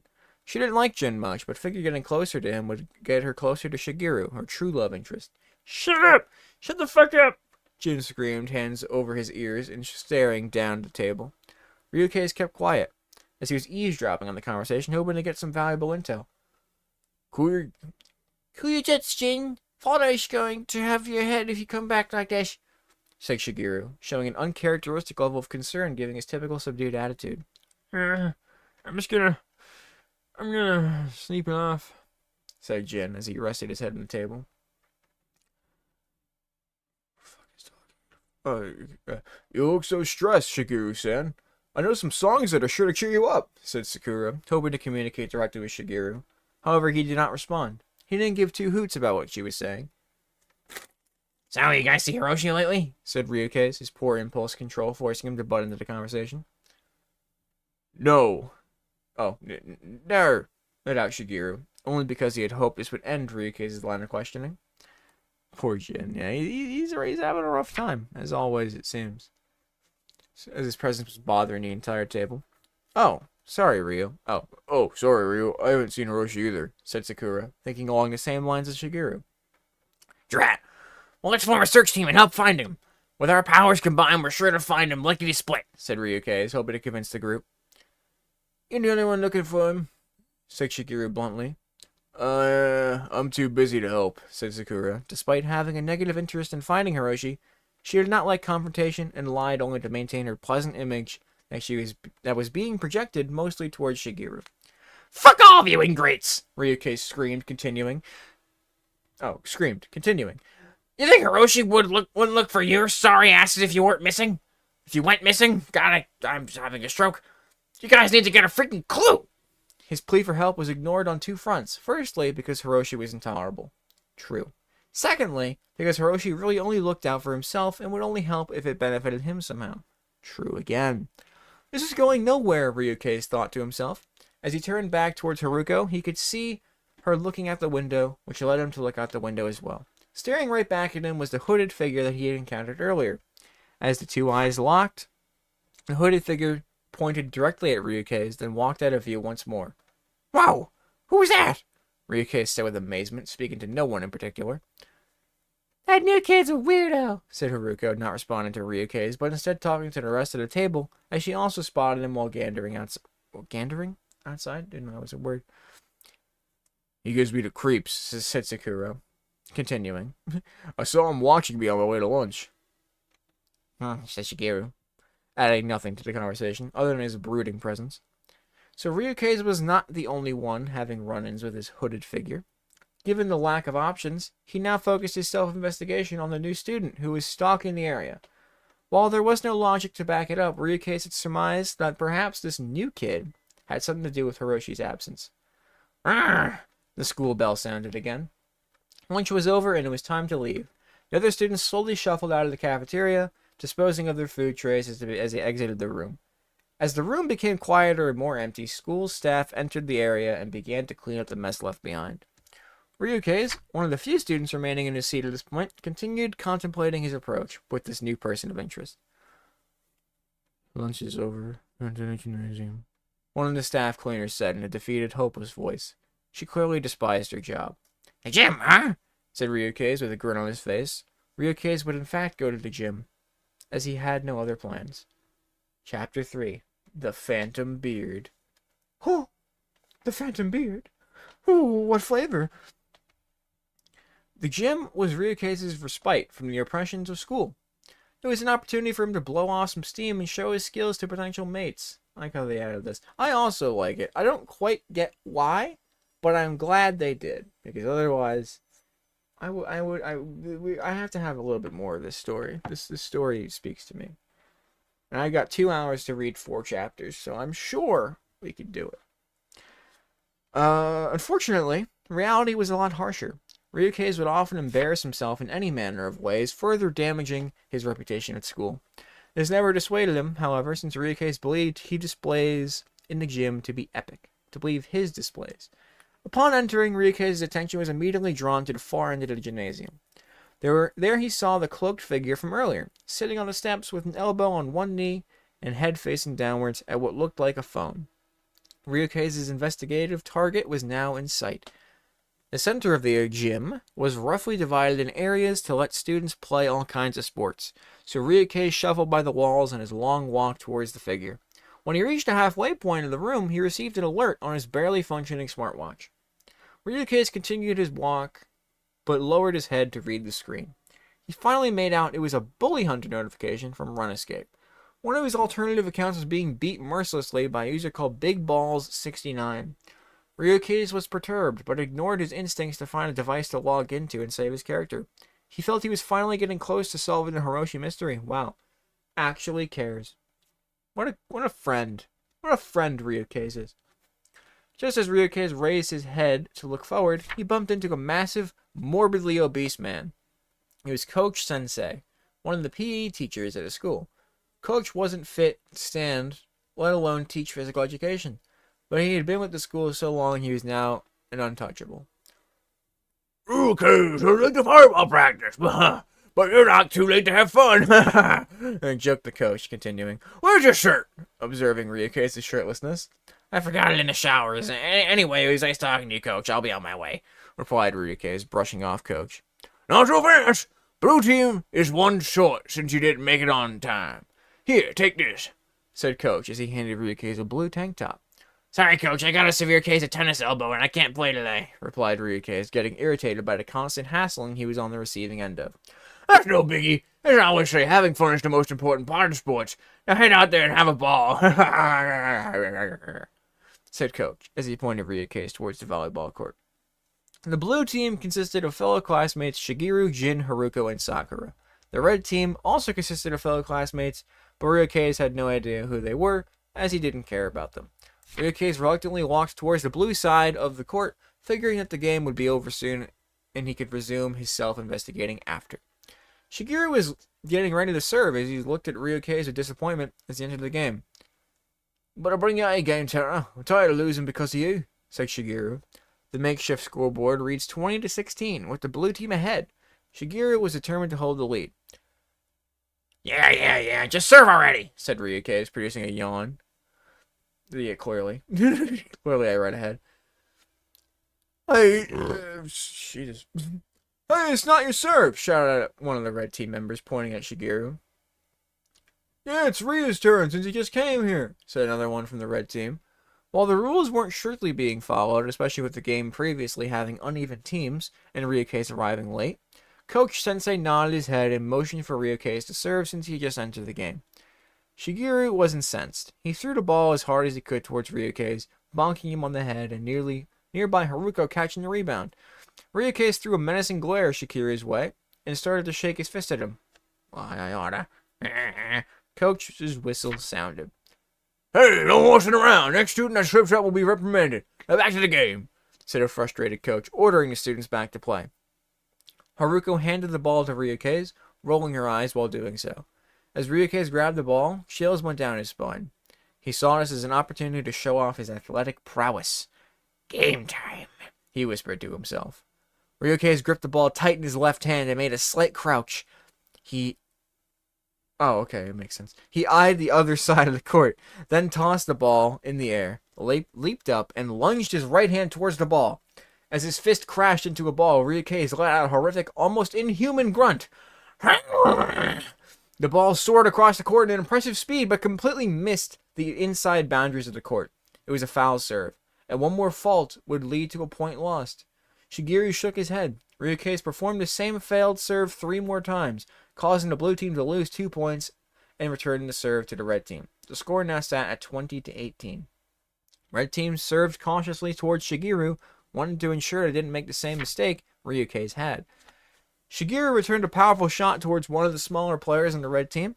They struggled just barely to hit the ball, popping it high back in the air towards Hakuro, giving her plenty of time to get into position. She called the shot with her hand, but Ryukei's didn't want to be upstaged. Being much taller than Haruko, he jumped to hit the ball before Haruko could reach it, smashing the ball into the net. Now it was 20-19. Haruko could only stare at Ryukei's in dismay. She was not about to act out and get reprimanded, as she actually cared about doing well in school. The red team regained the ball, and this time did a more aggressive serve aiming near Ryukei's. The ball went right towards his feet, and without thinking, Ryukei's instinctively kicked the ball. The point was automatically given to the red team, as the rules only allowed hitting the ball with your hands. The score was now tied at 20 apiece. Whoever scored the next one would win the game. Shigeru called out a timeout and huddled the blue team. Sakura, Jin, and Ryu take the net. Me and Hakura will take the back, said Shigeru, getting approval from everyone but Ryukei's. You're the boss of me, said Ryukei's, annoyed that Shigeru was trying to tell him what to do. Shigeru's scheme was that Ryukei's, Jin, and Sakura wouldn't have the reaction time or ability to hit most of the balls near the net, allowing him and Haruko to take shots as they were carrying the entire team. Shigeru was determined to win and decided to placate Ryukei's ego. You're the tallest. You get first chance on every return, he said. Replied Ryukei's, pondering the situation. Alright, I'll do it. Just this once. Blue team got in the new formation and readied themselves. The court was now set and it was Shigeru's serve. Jin was zoned out in the entire game from the massive amounts of drugs he was taking. Poor guy. I lost myself. But was now starting to scratch all over his body. Shigeru gave a look of concern and could see that the team was crumbling before his eyes. He let off a quick serve, not able to take the necessary time for a better shot since he was afraid of further rule violations from his team. As the ball soared, Jin started freaking out. The bugs! They're everywhere! Jin's hallucinations were getting worse. The red team gently popped the ball up towards the net on their return, queuing up the ball for another player to smash it into the blue side. Ah! Ah! Jin screamed as the red team smashed the ball towards Sakura? Aye! Shrieked Sakura. Time slowed down for her. A meteor of a ball headed directly towards her face. In Jin's drug-induced panic, he started to run off the court and by pure happenstance, intersected directly with the trajectory of the ball. Just as the ball was about to smash Sakura right in the kisser, Jin ran by Sakura and was hit in the side of the head, causing him to crash into Sakura, sending them both towards the ground. Sakura was laid out on her back. Jin was on top of her, their eyes locked. Jin-san, my hero, let out Sakura, totally smitten by what she thought was a selfless act by Jin to save her from getting hit. In Jin's drugged-up state, Sakura looked like an angel. He made a goofy smile and got up, lending his hand towards Sakura to lift her off the ground. Jin's just going through it. At least he had a win now. It's more than usual. Red team wins. Great match, everyone. Now hit the shower, shouted Coach. Shigeru sat cross-legged on the floor, devastated by the loss, but trying his best to show no emotion. Hakura was bent over, hands on knees. She wasn't happy with the result, but relieved the game was finally over. Ryukei's glared at Sakura and Jin as they embraced each other. It was impossible for him to even take responsibility, so he focused the blame on them. Those two lovebirds cost us the game, he said to Shigeru. No response was given. Ryukei quickly forgot about the loss and looked back at the far end of the gym. The figure was gone. He turned around once more to look at the gym entrance, and standing 10 feet behind him was the figure, slowly walking towards the group. I'm just going to make an assumption. Hey guys, said the cloaked figure. Ryukei and the gang focused their attention as the robed character crept further towards them. They all wanted to know who it was, as the mysterious routine was already getting old. The figure crouched down slowly, and quickly rose, throwing off his cloak in a stylish manner. "Check out my beard," said Hiroshi, who was now revealed to be the mystery student. He sported what loosely resembled a beard. "Fuck you! Fuck off, Hiroshi!" screamed an unhinged Jin, snapping back into his paranoid state and running out of the gym. Sakura ran after him. "Your beard looks like pubes go to your face," remarked Shigeru, as he started walking towards the exit. The beard was, in fact, pubes glued to his face. "You're just jealous you can't grow a beard, huh? retorted Hiroshi, thinking himself clever. Wow, sick beard, brosif. Give me a high five. Said Ryukei. Him and Hiroshi high-fiving each other. So where the hell were you all this time, huh? Huh, where do I start? First, I had to glue all these pubes to my face. Then I got my hand stuck on the doorknob, and I'd already locked the door, so I literally couldn't unlock the door. I was stuck in there for 3 whole weeks till my grandma found me. But also my car got seized and the train tracks got towed. There's a lot of shit just happened, you know? Such is life.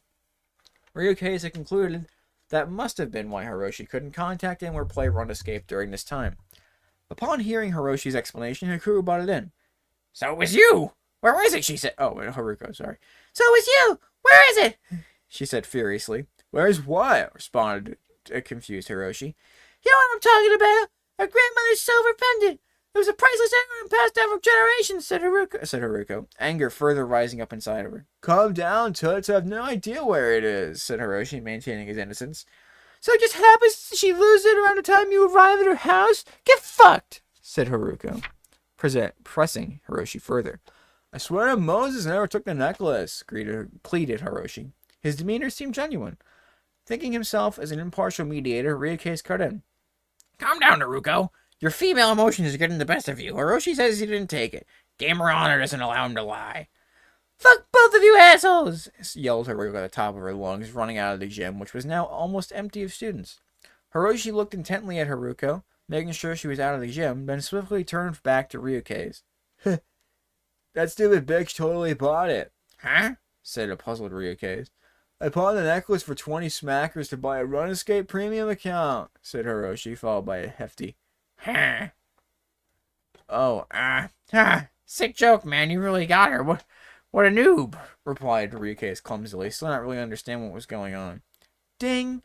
Ryukei was hit with another notification on his watch. His alternate account was finally killed in Run Escape. Fuck! He screamed. Some lamer killed my holy Noah!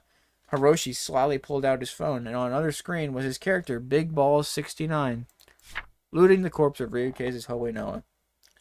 My condolences, said Hiroshi, a half smirk forming on his face. He slipped the phone back into his pocket. All of my alts got killed in the last month. Some ingrate has been attacking them just as I log off, raged Ryukei. Huh, don't worry, we'll head to the glue huffer's den and grind out some levels, said the still smirking Hiroshi. Ryukei was too thick to realize that Hiroshi had actually been playing Run Escape during the last month, only under a different account. Hiroshi spent a great deal of the time griefing Ryukei's alts accounts as he was jealous of the progress Ryukei is making with his characters. I've gotten oddly invested in these characters. Terrible, but oddly human. I know, it's weird. It's like these are just it's a proper set of people. You know, it's a surprisingly, you know, the reviews of this game were not lying when they said it was an incredibly invested story. The reviews were not wrong. Come on, Ryukei, just make like a tampon and get out of this bloody hole, huh? Hiroshi quipped, laughing at his own joke. Even though Hiroshi was Ryukei's best friend, he found Hiroshi's joke intolerable and was on the verge of strangling him for what he considered the comedic equivalent of a war crime. So, you know, preach, respect. You know, he would do it. He should do it. Suddenly, the intercom kicked in. It was none other than Principal Hannity Mitsufushi. Attention, students of St. Phucker High. Hiroshi Honda is requested in my office. I'm well aware he won't come of his own accord, so I'm offering a handsome reward to the student that brings him to me. Dead or alive.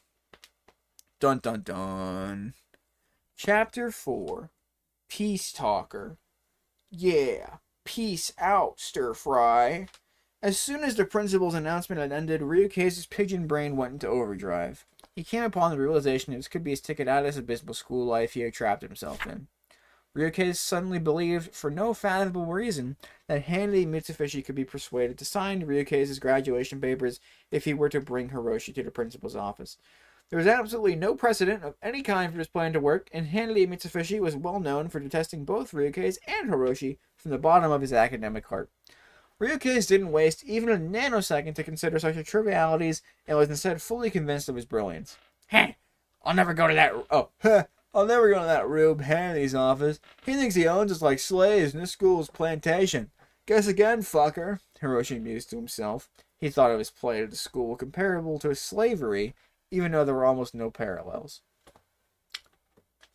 Ryukei knew the sharpest weapon besides a Damascus steel Japanese katana was the mind, and therefore he planned to trick Hiroshi into going to the principal's office. Oh, Soup got up. Soup, you want to leave? Soup, are you trying to leave? Or you're cleaning yourself? Okay. Cool beans, old chum. Who's... Oh, Cool beans, old chum. Let us skip school and play Run Escape. Ryukei delivered his words in the most wooden manner possible, incapable of subtlety. Sorry, I'll do that again. Let us skip school and play Run Escape. They both began to walk out of the gym and into the halls, making their way towards the main entrance of the school. As they got near a junction point where turning right headed to the main door and turning left headed to the principal's office, Ryukei walked ahead of Hiroshi, hoping he would follow. Ryukei turned left and kept walking a few meters before casually looking back to see Hiroshi had stopped at a junction and was looking at him with a blank stare. The exit is this way, Ryu, Hiroshi reminded Ryukei. Oh, yeah. It is that way, but there's a shortcut over here. Ryukei was hoping Hiroshi wouldn't think too much of his request and simply follow, resume following. I saw your car out front on my way in. It's illegally parked outside the door like you always do, Hiroshi said matter-of-factly. We won't need a car where we're going, you'll see. Ryukei persisted, and it was a success. Hiroshi needed Ryukei to drive him anyway, so there was no point arguing with him. Hiroshi started following as they headed down the hall to Hannity's office. Once they were near the office door, Ryukei bent over. Hey, hold on, I gotta tie my shoe. Ryukei said, then pretended to tie his already tied shoe. He did this to buy himself time because he was unsure what to do next. Are you on the ganja again, Ryu? Hiroshi asked, noticing Ryukei's shoes were already tied and his hands were moving wildly while accomplishing nothing. This is the most just kind of smart that Hiroshi's been the entire series. Soup. Hey, buddy. I'll open for you. Here you go. Oh, God. You didn't want to listen to the end of the story. What a shame. Said Ryukei, trying to buy even more time, drawing a blank on what to do. Ryukei was getting desperate, so he did what came naturally to him. Violence. Ryukei quickly pulled out a karambit knife from his back pocket, rose to his feet, and pointed the knife at Hiroshi. The halls were mostly empty of students passing by, but once the knife was revealed, a student screamed, "He's got a knife!" It triggered a panic. All of the other students evacuated the halls to the door nearest to them, leaving Hiroshi and Ryukei alone. Wow, cool knife! Hiroshi was impressed. Ryukei had a weapon on him and unaware of the danger he was in. Now he's stupid again. Get in the office, Hiroshi. No one gets hurt. Ryukei inched closer and towards Hiroshi, aiming his knife hand towards Hiroshi's neck. The fuck is wrong with you, Hiryu? Have you gone soft in the head? Hiroshi was now starting to grow concerned. He couldn't understand why Ryukei would make a deal with Hannity. You're my ticket out of this stinking fuckhole. Now get in. Ryukei was becoming unhinged as he knew he was capable of causing harm to Hiroshi, but resisted the urge. Hannity's never going to keep his word, Ryu. He's playing you. Hiroshi was pleading with Ryukei, hoping he would see sense. Ryukei heard enough and decided to make his move. Instead of going for a kill shot, he turned his hand sideways and swung at Hiroshi with the butt of the knife. While Hiroshi was not in the least bit athletic, Ryukei made such a terrible swing that even Hiroshi had no problem stepping aside, leading Ryukei to tumble and fall to the ground. As Ryukei lay on the ground, Hiroshi made a run for it down the hall and towards the main entrance. Ryukei stumbled his way to his feet, putting away the knife, and began chasing after Hiroshi. The janitor from earlier appeared from the junction in front of the Hiroshi. In his haste, Hiroshi pushed the janitor's garbage basket out of the way and onto the floor, creating an obstacle for Ryukei. The garbage tumbled, spilling glass shards, needles, puke, chewed half-price dogs, and all other kinds of nasty. Get back here! The janitor screamed at Hiroshi while grabbing her broom. Ryukei saw the obstacle of filth in front of him and decided to run full steam ahead, which was a terrible idea, as he slipped and fell into the muck. As he floundered on the floor, the janitor hit him several times with the broom. Ryukei slithered through the garbage like a snake as he was assaulted, and finally made his way out, getting back on his feet and resuming the chase. Luckily, Ryukei had a slight speed advantage over Hiroshi, which wasn't saying much, as Hiroshi could barely hold a jog. Hiroshi pushed through the main door and was out of view. Ryukei sprinted towards the doors and got out just in time to see that Hiroshi was running around the building. Ryukei pursued Hiroshi around the corner, and just as he got close enough to make a lunge towards Hiroshi's neck with his arm, Not the beard! Hiroshi screamed as Ryuke grabbed a huge chunk of beard hair instead, ripping it clean off, but losing balance and tumbling to the ground once more. Hiroshi was unable to get more distance from Ryuke's and turned the corner again, nearing the back of the school. So Ryuke's just grabbed a huge fistful of pubes. And that's good. Good stuff. Ryuke's continued running after him, turning the corner to see the back door had just shut. Hiroshi must have entered the school again. This poor pube beard. Yeah, it was the only thing he had going for him, which I can't tell if that is or is not saying much. Hiroshi must have entered the school again. Ryuke's went through the door and was again near the gymnasium and locker rooms. He looked around and could see no indication of where Hiroshi may have gone. until he started hearing a crowd of screams from the women's locker room, followed by a rush of barely clothed women running out of the lockers in horror. Shuffling.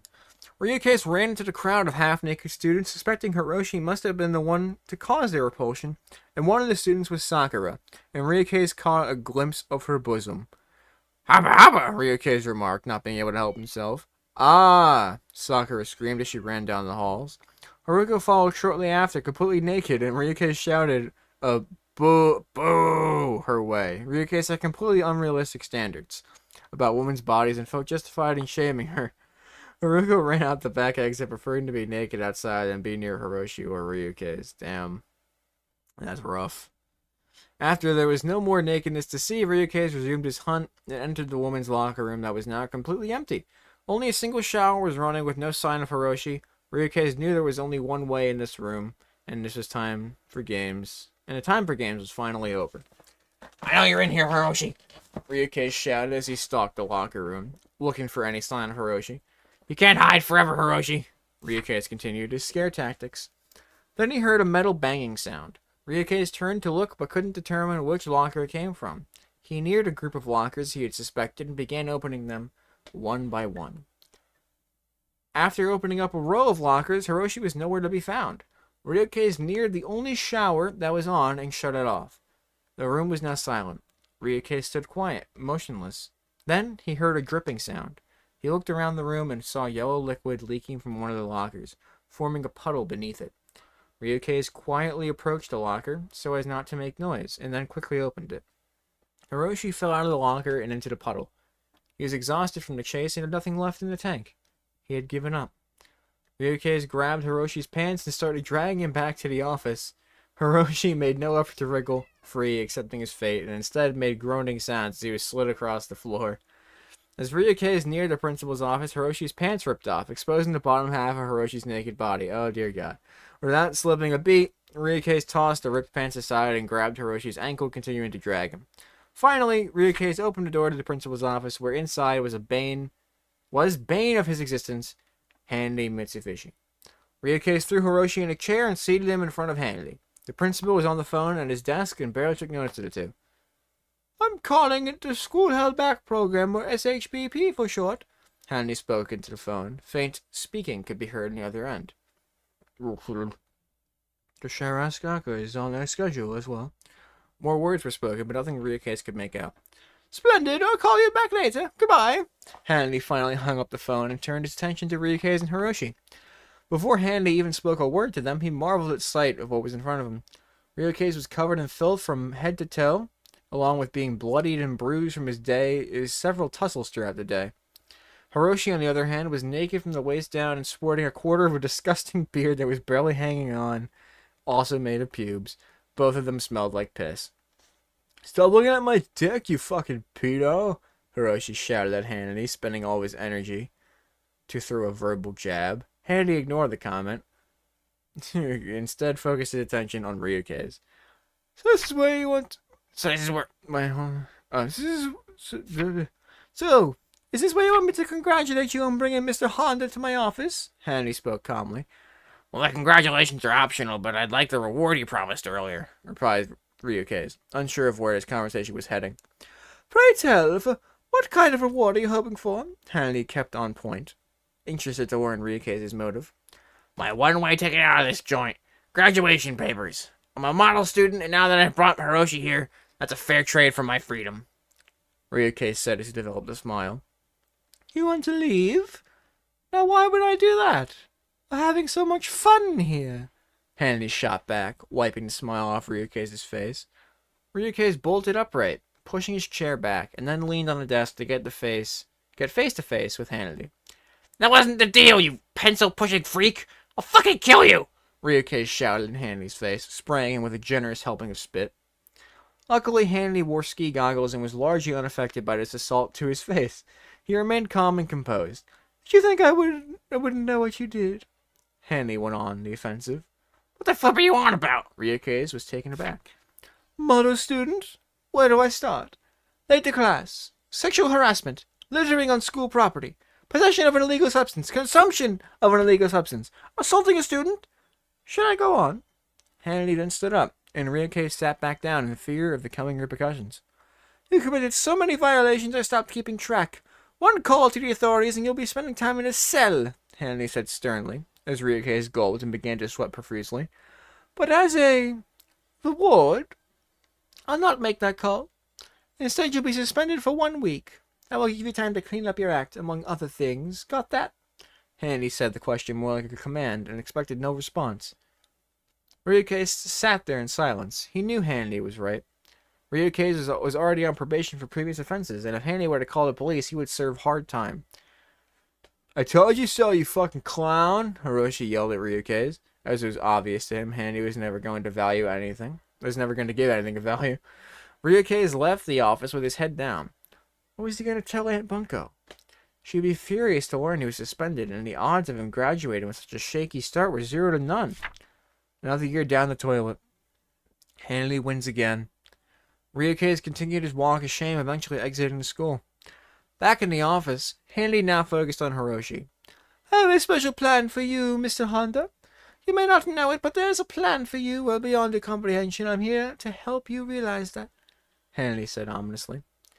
Hiroshi was confused. He couldn't understand what Hanley was talking about. He didn't know why Hanley even wanted him there in the first place.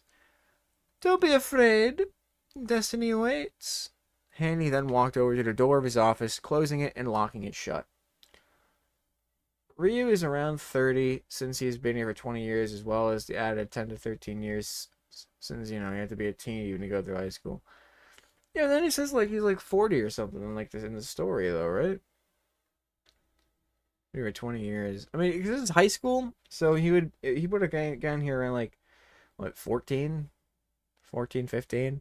So it would have to be 30, his mid late 30s, which is interesting. I don't know if that's a thing that they do, but hey, he's there. At least he's trying. You can't knock him for not trying, Chapter 5. Ryuke's Revenge.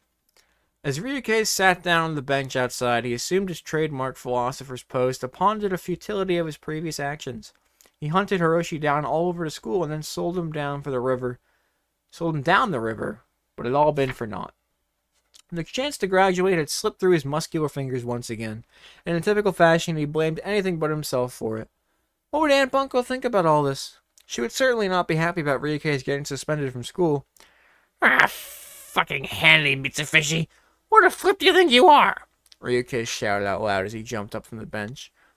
The people near Ryuke's glanced at him for a moment before continuing whatever it was they were doing. Ryuke's random outbursts were commonplace enough that no one really paid too much attention. Moses, damn it! When I get my hands on that pencil pusher, you'll be sorry you ever accepted me into this garbage school! Ryuke's exclaimed with controlled anger in his voice. It was then that he noticed the Brazilian exchange student from before, Pedro Kojima. Ryuke's first instinct was to try and kill Pedro with a sneak attack to get revenge on him. Ryuke quickly dove into the nearest bush to make sure he was concealed, thus ensuring the success of his planned sneak attack. This is almost like Run Escape. Ryuke thought to himself as he slid out the karambit knife from his back pocket with a vicious grin on his face. Suddenly, Ryuke's smartwatch began beeping. His grin turned into a scowl as he lowered his head and tried to see the smartwatch was beeping. See why the smartwatch was beeping. It was another Bully Hunter notification. That's all Ryuke was able to decipher before he realized that Pedro had noticed him fidgeting around in the bush. Ryukei could no longer wait for the perfect opportunity as the element of surprise was now gone. It was now or never. Ryukei dashed out of the bush like a crazed beast and tried to strike Pedro in the throat with his karambit knife. Pedro's almost superhuman reflexes allowed him to easily perform a karate throw on Ryukei, launching him into the air with ease. Ryukei flew a good 5 meters before crashing into the pavement like a sack of potatoes. His karambit knife flew like a rocket through the window of a school bus. Where did he learn martial arts? Ryukei muttered slowly as he collected himself off the ground. Pedro is a god. He might be, honestly. Dude's fucking Superman, at least. This is the second time today he wondered where Pedro had learned his skills. Really? Pedro walked up to Ryukei and laughed jovially. You crazy, mister? Oh, you crazy, mister.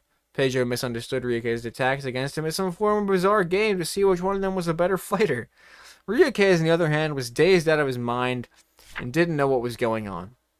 Landing face first into the pavement had caused him to have a small concussion, even though his grotesquely sized nose had absorbed most of the impact. What the fuck? What the fuck? An angry and confused shout was heard from behind Ryukei. Oh, that wasn't him. Okay. It was the bus driver, who had stepped out of his bus in utter shock, eyeballing his surroundings for what had just happened, and more importantly, for who was responsible. Yet innocent. He's a good guy. He's a good guy. Ryukei grabbed Pedro by his shoulders and dragged him behind the nearest corner to escape from the driver's view. What a friend. Ryukei threw a worried glance from behind the corner at the bus before leaning back and letting out a sigh of relief. You okay, mister? Pedro asked. What? Ryukei exclaimed, almost insulted by the question.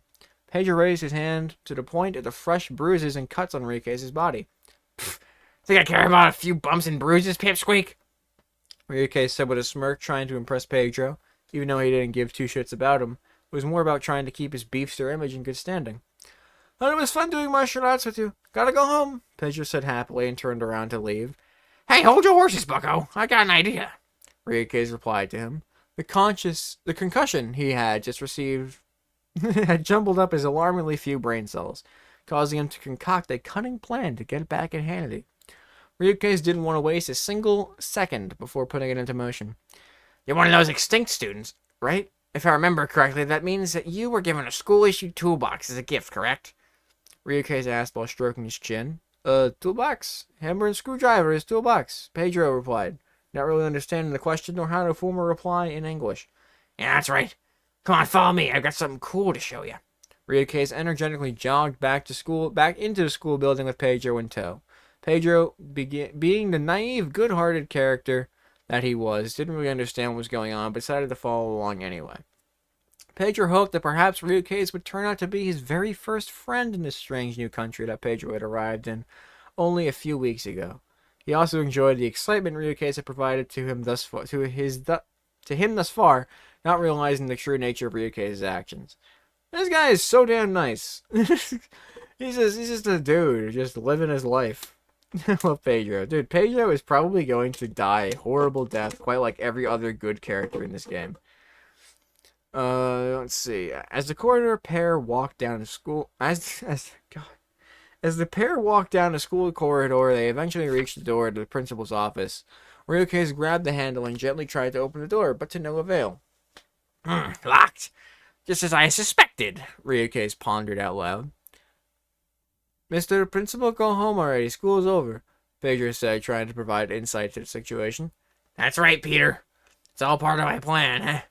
Ryukei responded with excitement in his voice. No, Peter. Pedro Kojima. Pedro said nervously, hoping that he didn't annoy Ryukei with his correction. Oh, so much crazy shit happens. I can just pretend he was fine and have it. Yeah, honestly, for all we know, this whole story is gonna end with, and then Ryukei's woke up because it's all just a big fucking dream. Who knows? Peter, Pedro, Phil, Putin, who cares? I'll just call you Mr. Kojima if it's so damn important to you. Ryukei snapped back at Pedro before turning his attention at the lock on the door. I've seen you come and go from the workshop class before. You must be really good with tools, right? Ryukei asked Pedro in a very serious tone. Workshop? Yes, me like. You like workshop? Pedro's face lit up like a Christmas tree at the prospect of the two of them possibly sharing something in common. Fuck no, you loser! I was unjustly banned from there 3 years ago. Oh, just years ago. Ryuke's boarded out. Anyway, enough about that malarkey. We've got some real business to attend to here, Pedro. Do you think you can lockpick this door? Ryuke's asked while pointing at the lock. What? No way, mister. Illegal, Pedro cried. Quit your whining, boy! Ryuke's barked it back at Pedro, tightening his muscles. Look, listen. There's a secret gift for you in there. We just have to go in there and grab it. Ryuke's lied poorly. Gift? No gift. Illegal. Pedro responded. I love Pedro. Oh, yeah, he's awesome. He's great. Ryuke's was growing visibly impatient due to repeated rejection of his plan. Suddenly, his demeanor changed and began to smirk. Pedro, there's hentai magazines in there. All the latest issues of Honkers no Densetsu. And they can all be yours, Ryuke said softly. Honkers no Densetsu! Pedro shrieked like a lunatic, startling Ryuke, who fell on his ass from the sheer shock of it. Pedro kneeled down, laid his backpack on the ground in front of him and began rummaging through it. In just a few seconds, he produced a toolbox from his backpack and then turned his attention towards the lock on the door.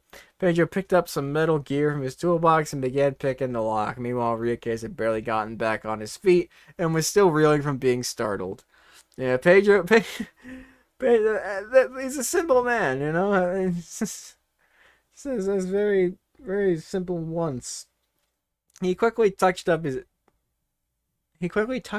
ass to make sure he didn't shit himself. Okay, I keep thinking I'm reading things wrong, but I forgot this story is just fucking insane. And then pretended that he was just adjusting his belt.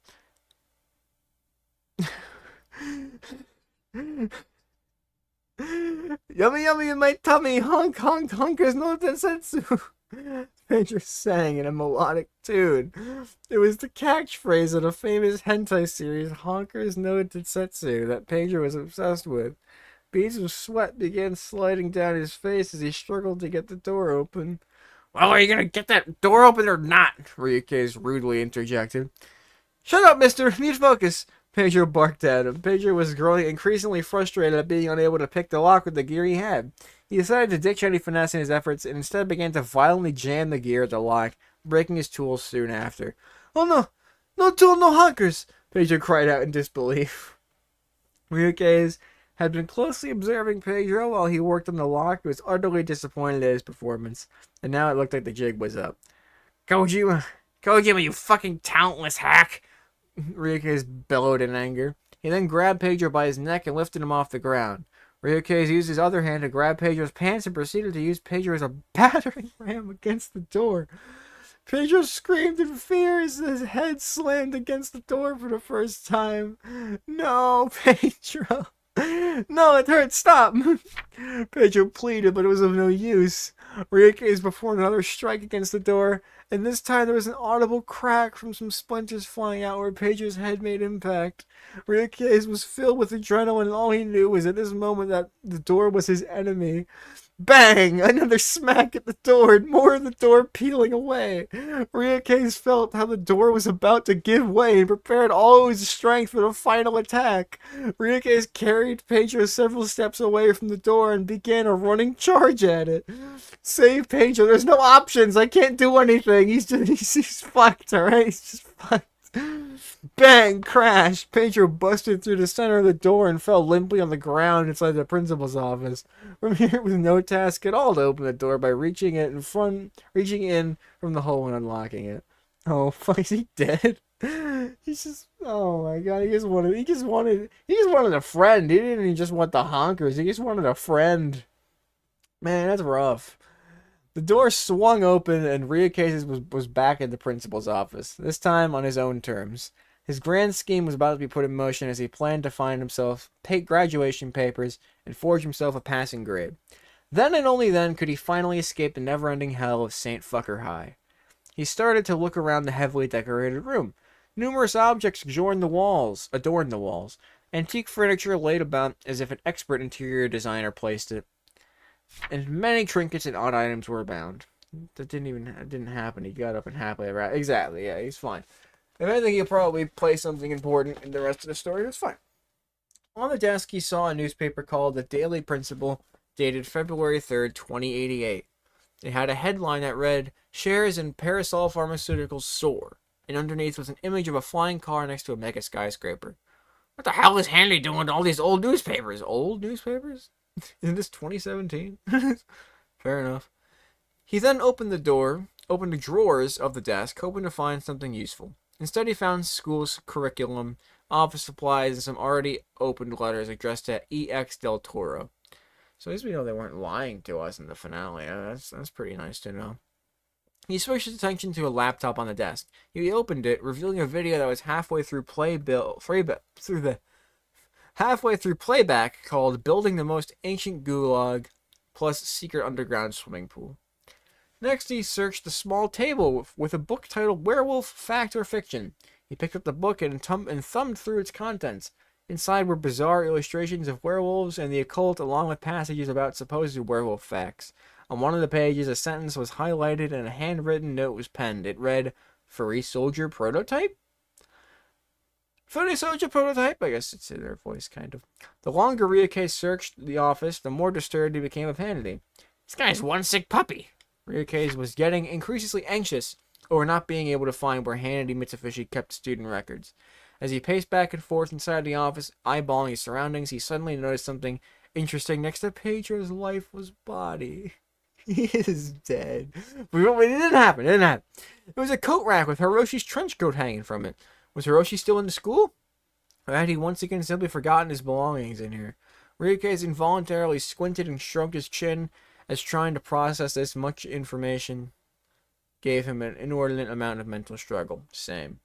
His pondering was interrupted suddenly when a strange, muffled song began playing.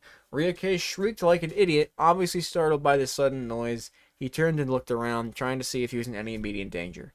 The sound seemed to emerge from one of Hannity Mitsubishi's filing cabinets. Ryuke was gasping for air and sweating bullets over what was inside that cabinet, but quickly calmed himself down as he recalled the wise words of his old Legion CO, Major Kazuhira Jones. "He who hesitates on the battlefield dies on the battlefield." That was all the encouragement Ryuke needed. He had now entered what he privately dubbed the war mode, a state of mind where he viewed everything around him in terms of a war zone. He was the brave soldier, holding the front lines, and the cabinet was the enemy, and enemies had to be eliminated, no matter the cost. Ryuke lurched forward, grabbed the cabinet with both of his hands, crouched down, and then lunged into the air with backwards momentum, performing an airborne German suplex in the filing cabinet. Bam! Crash! The interiors of the school echoed from the sound of the cabinet's demise, followed by Ryuke's animal grunts and screams. A pool of blood grew from underneath the remnants of the cabinet, as it turned out that Pedro had been laying exactly where Ryuke smushed it. Wow, what a... Fucking paper. God damn it. What a mess. Ryuke's commented as he rose up from the pile of rubble. It didn't happen. Nothing's happening here. Ryuke's attention was immediately captured by now clearly audible song he had heard coming from the cabinet. He hastily rummaged around through the rubble and finally found the culprit, Hiroshi's smartphone. Pedro's fine, totally fine. He's completely fine. Nothing happened to him. He's okay. Everything's alright. Even though the phone was bent and cracked to high hell, Ryuke was still able to see that there was a call coming in. Needs a band-aid. He needs a little bit of Robitussin, a band-aid, he'll be fine. I guess I better answer. It could be important. Ryuke thought to himself. Hello? Ryuke asked shyly. Oh, sorry. Hello? I was... Hiroshi, you son of a bitch, how dare you? How fucking dare you? An angry voice barked back at him. Huh? Oh, this isn't her. Ryuke tried to reply back before he was cut off by the person at the other end of the phone call. Grandmother Mitsuki is in fucking shock, you piece of shit. Better bring back that pendant. It's been in this family for 300 fucking years. You have 5 minutes to return the pendant, or you'll be forever disowned by the Honda family. But shut up! Shut the fuck up! Bring the pendant back to Grandmother Mitsuki, or there'll be hell to pay. 5 minutes, Hiroshi. 5 fucking minutes! Shouted the voice, finally hanging up on their end. Per usual, Ryuke had no idea what was going on, but he didn't like being yelled at. Yeah, well, fuck you too! Ryuke screamed as he threw the phone at breakneck speed towards a bookshelf on the other end of the room. As the phone hit the shelf, it vaporized into a fine dust. Then suddenly, a large clicking sound was heard, and the bookshelf started to move away to reveal a hidden staircase. What? Ryukei was confused, but it was quickly replaced with curiosity as he eyeballed the newly revealed passage. Above the secret stairs was a sign that read Secret Lab, authorized personnel only. Ryukei slowly approached the stairs, wondering to himself what horrors awaited below. One more chapter to rule them all. Chapter 6, Ground Zeros. Because there's more than 1 0 in any given situation.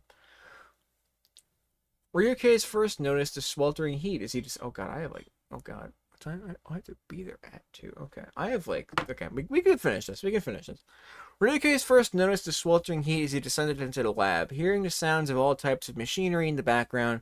As he traversed the first few rooms, he began to see the source of the noise and heat.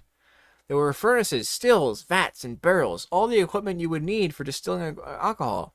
Each piece of equipment was meticulously labeled, there being particular attention put towards labeling certain strains of alcohol inside the barrels and vats. Ryukei wasn't looking for anything in particular, so he continued to search, hoping to find something useful. Perhaps he can find a way to blackmail Hannity with information found here, he thought. Exploring further, he also found the main attraction, the lab itself. It contained mostly low-tech and basic equipment with reference manuals and books about subjects such as herbalism laid around the various tables. Still, no sense could be made. What was the point of all this? Ryukei had heard rumors of Handy's running a secret moonshine operation, but producing moonshine wasn't illegal. Why go all through all this trouble to hide it? There was only one door that led forward, but it was locked and required a key card to enter. What chapter are we on? This is the final chapter, baby. Did it cut? Did things break? If things broke, we're on the last chapter. I didn't recognize if things broke, so I apologize if things broke. We're on the final chapter. Oh, nice. Yeah, it's exciting. Ryukei searched for the lab for the key card, but it was not to be found out in the open. The only suspicious thing he noticed while searching was a sink filled with dirty water. It must have been clogged, but perhaps it was clogged for a reason. He approached the sink and shoved his hand into the dirty water. As he rummaged around the filth of the sink, he felt a metal object, which he pulled out with his hand. It was an iron key that was contributing to the clog of the sink, and pulling it out caused the sink to flush. I can't believe that actually made sense. And that actually worked out for him. That doesn't happen, ever. That's crazy. It's fine, he's got distracted. Alright, cool, he's making sure. You're all good. With the iron key in possession, Ryukei started looking for some kind of compartment that could be opened with it. As he searched the lab further, he noticed one of the cabinets had a keyhole. He used the iron key to open the lock, which opened the cabinet, but also snapped the key as he turned it. The key was of no use anymore. It's like he's in an escape room. Inside the cabinet was a combination locked briefcase with a note attached to it that read, "The number of the beast." Who the hell is the beast? Ryukei figured the note to be some kind of clue, but drew a blank on what it meant. Since the briefcase only took 3 numbers for its combination, there were only 1,000 possible combinations. He decided to brute force the lock instead, trying 000, then 001, 002. Oh, this is painfully. This reminds me of a horrible thing. I did this forever ago now. I still have this fucking suitcase. Where is it? There. Years ago. Like, probably like a year or so ago. We're going to the blue. Just real quick. I just want to show you this. Honk. It's great. I have this suitcase I got from Goodwill like a year ago or something. And it's locked. There's 2 3-digit combinations on here.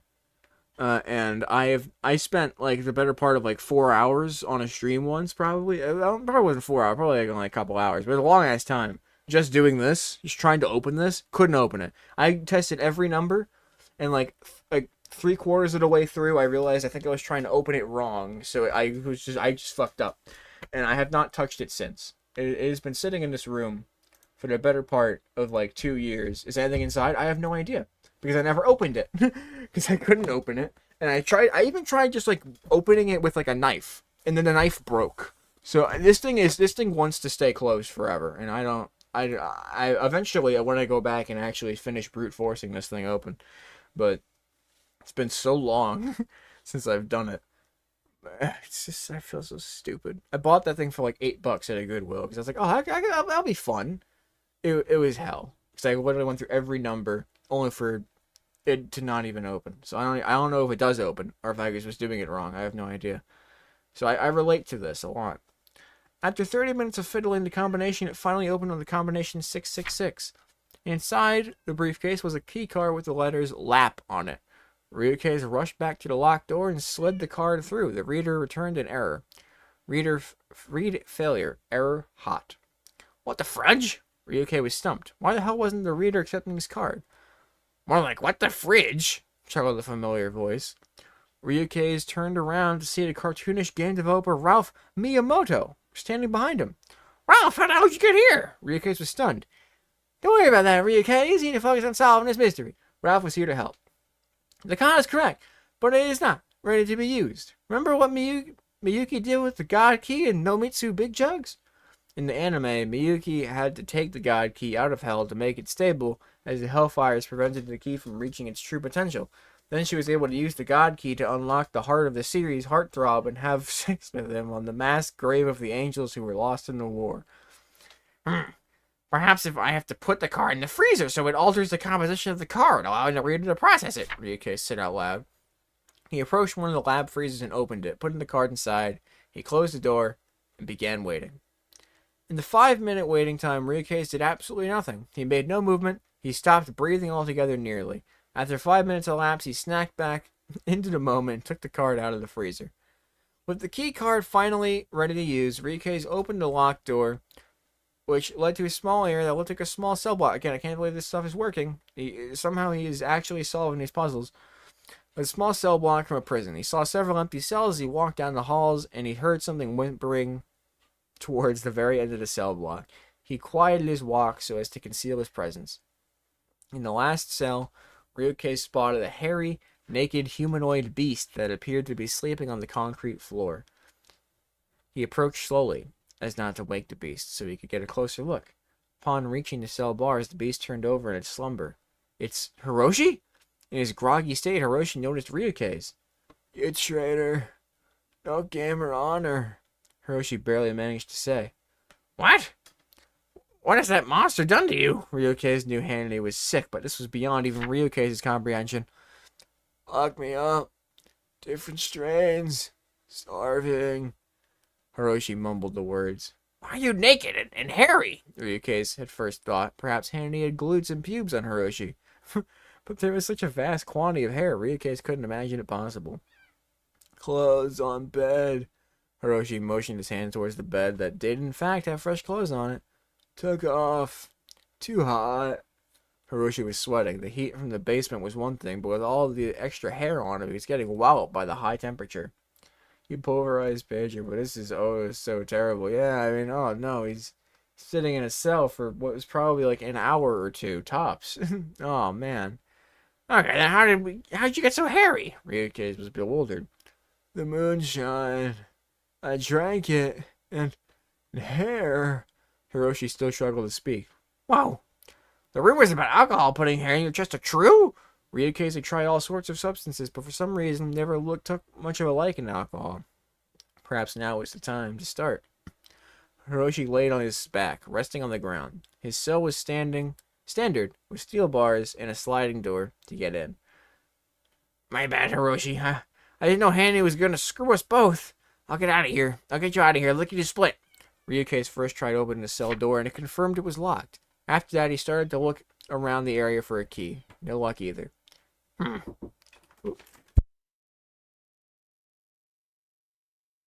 Soup's here. Hey, buddy. You want to read the story? Looks like you're shit out of luck, Hiroshi. Ryukei says he returned to the cells empty-handed. You fucker. All your fault. Hiroshi was furious, but struggled to show emotion as he was struggling with various conditions, intoxication among them.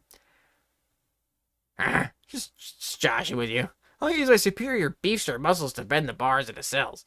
Even in this dire situation, Ryukei felt it appropriate to joke around. Hey, Shu. What's up, buddy? You want to come up? You want to sit with me while we read this story? He was still riding the high from the steroids he took earlier, so Ryukei stood near the bars and put his hand on 2 neighboring bars. Then he braced himself, holding his breath, and began to try pulling the bars apart to make an opening. Hang! Ang! Arg!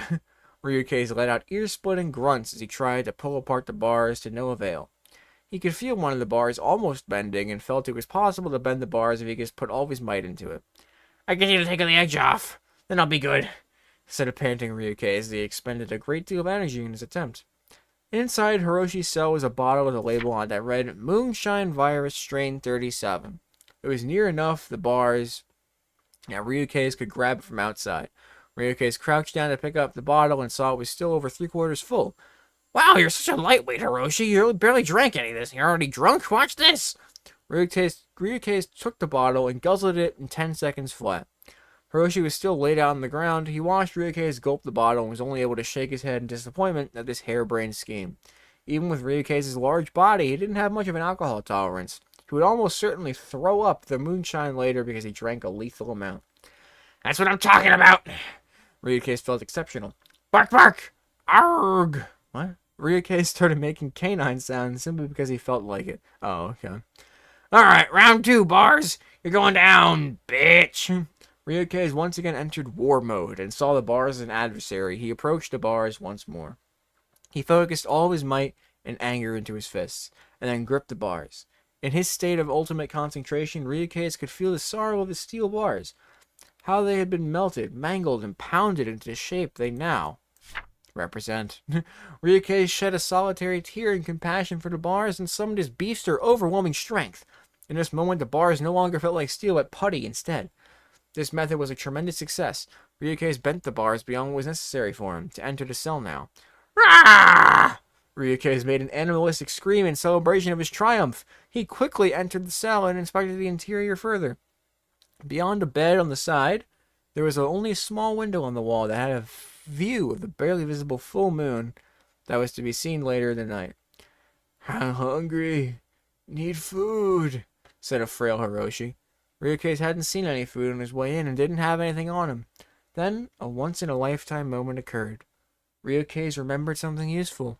He had the ganja bag from earlier and stuffed in his jorts.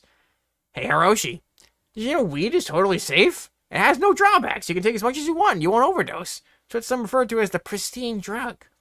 Ryukei then pulled out the bag and started stuffing it in Hiroshi's face. Hiroshi didn't like the taste, but was thankful for any nutrition at this point. I'm a bit peckish. Don't mind if I do. Ryukei quipped, grabbing some ganja for himself and munching on it furiously. Hiroshi's condition seemed to improve rapidly from eating the ganja, to the point where he was able to sit up on his own accord.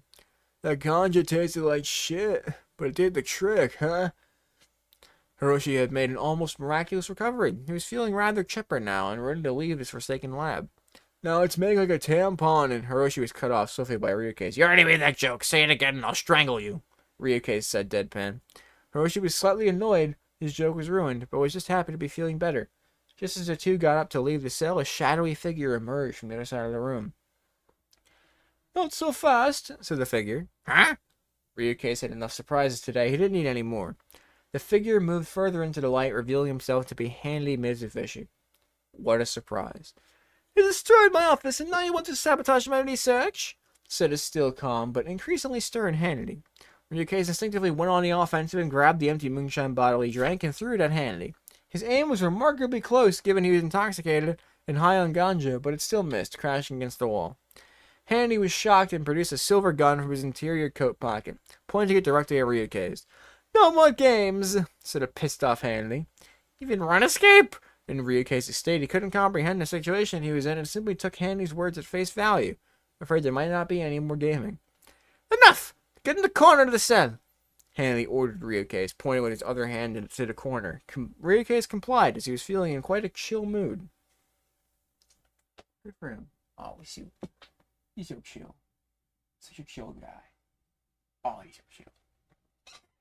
Handy then looked at the glass moonshine bottle on the ground again and noticed that there was no liquid that spilled from the wreckage. He was confused. "Who drank the rest of the moonshine?" Handy asked the two. "Ryukei's gulped it," Hiroshi said, pointing at Ryukei's in the corner. Ryukei's nodded. "How are you talking? You were incapacitated when I left." Handy couldn't make sense of his experiment. Well, we both ate some ganja because we were hankering for some grub. Made us right as rain, Mr. Shanley," said Ryukei. His entire demeanor was altered from the intoxicating effects of moonshine and weed. He then pointed towards a bag of ganja on the ground that still had some remnants in it. Hiroshi started patting his body as it felt itchy, and the hair that was on him started falling off completely. If you could see behind the ski goggles Handy was wearing, You would see his eyes were bulged at the sight of what he just witnessed. That's it! That's the present! Handy said as he put away the gun. Can I get out of the corner now? Asked Ryukei, not sure what Handy had planned. Yes! Yes, you may leave the corner.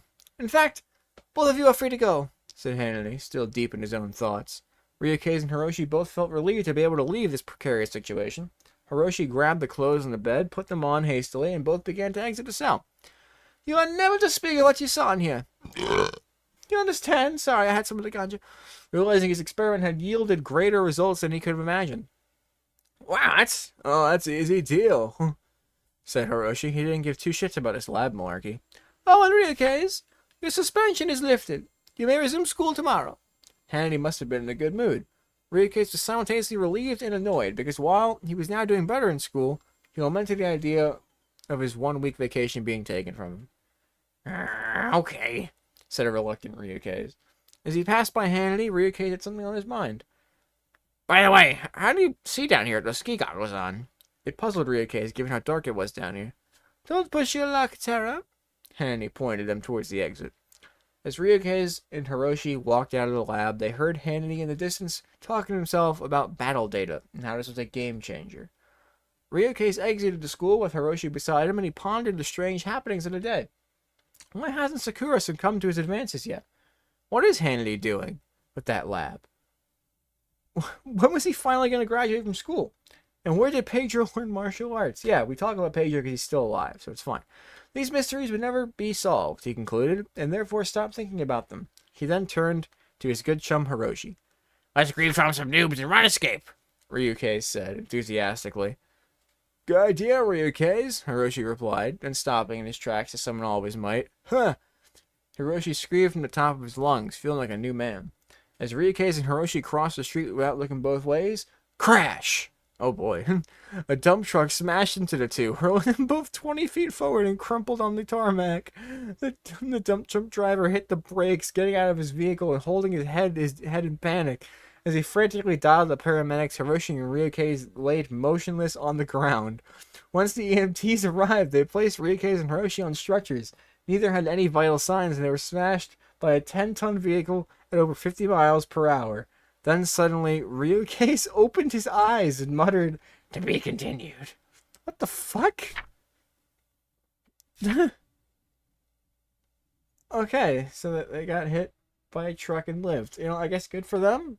Think about it that way. I guess good for them. So, what a story. I mean, that was basically just an extra chapter.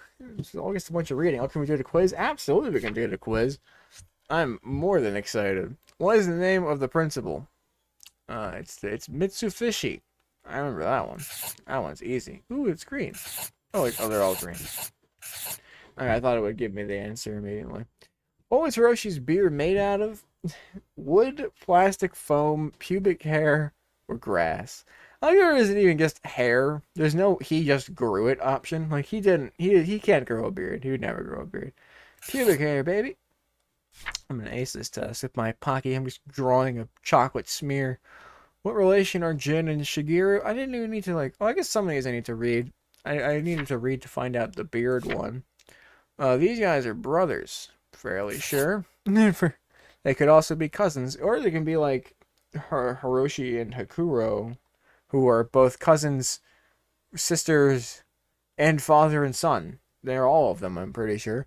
Which still blows me. I thought they were just cousins from the story in the beginning. They were half-priced hot dogs. Everyone loves a good half-price hot dog.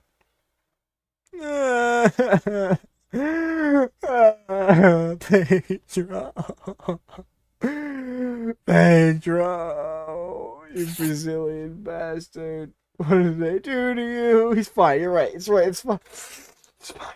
Fine. He's fine. He's okay. He'll be okay. What liquid was in the laboratory? Moonshine. Which I guess could also be toilet water. What substance does Ryukei inject? Steroids, right? He doesn't. Raspberry juice is a good second. I don't remember him injecting anything. Oh, I'm from Latvia. We can choose Latvia then. I'm down for that. It's a good. I don't know much about Latvia. Except I'm pretty sure it borders Lithuania. That's about the majority of what I know. Who is Ryuge's history teacher? Oh god. No, it's Banzai, right? Bunko is the aunt. This is the principal. I'm pretty... Oh, it could be Mrs. Stryker. Oh, no. Is it Stryker? I think no, it's a Mrs., right? And a Mrs. Stryker sounds right. Oh, shit. I actually don't remember in the slightest. I think it was Mrs. Stryker. I'm pretty sure it is Mrs. Stryker. I feel pretty confident in Mrs. Stryker. Stryker, maybe? Okay, I'm glad we're on it. It was a Mrs. I remember that because this was the math teacher. And I don't know, I don't think a Mrs. Banger existed at all. I'm saying Mrs. Stryker. What is Handy's secret program? That's the school hold 'em up program, of course. Operation Killer. I feel like this is just a good this is a good operation to have. But no, it's the school held back program.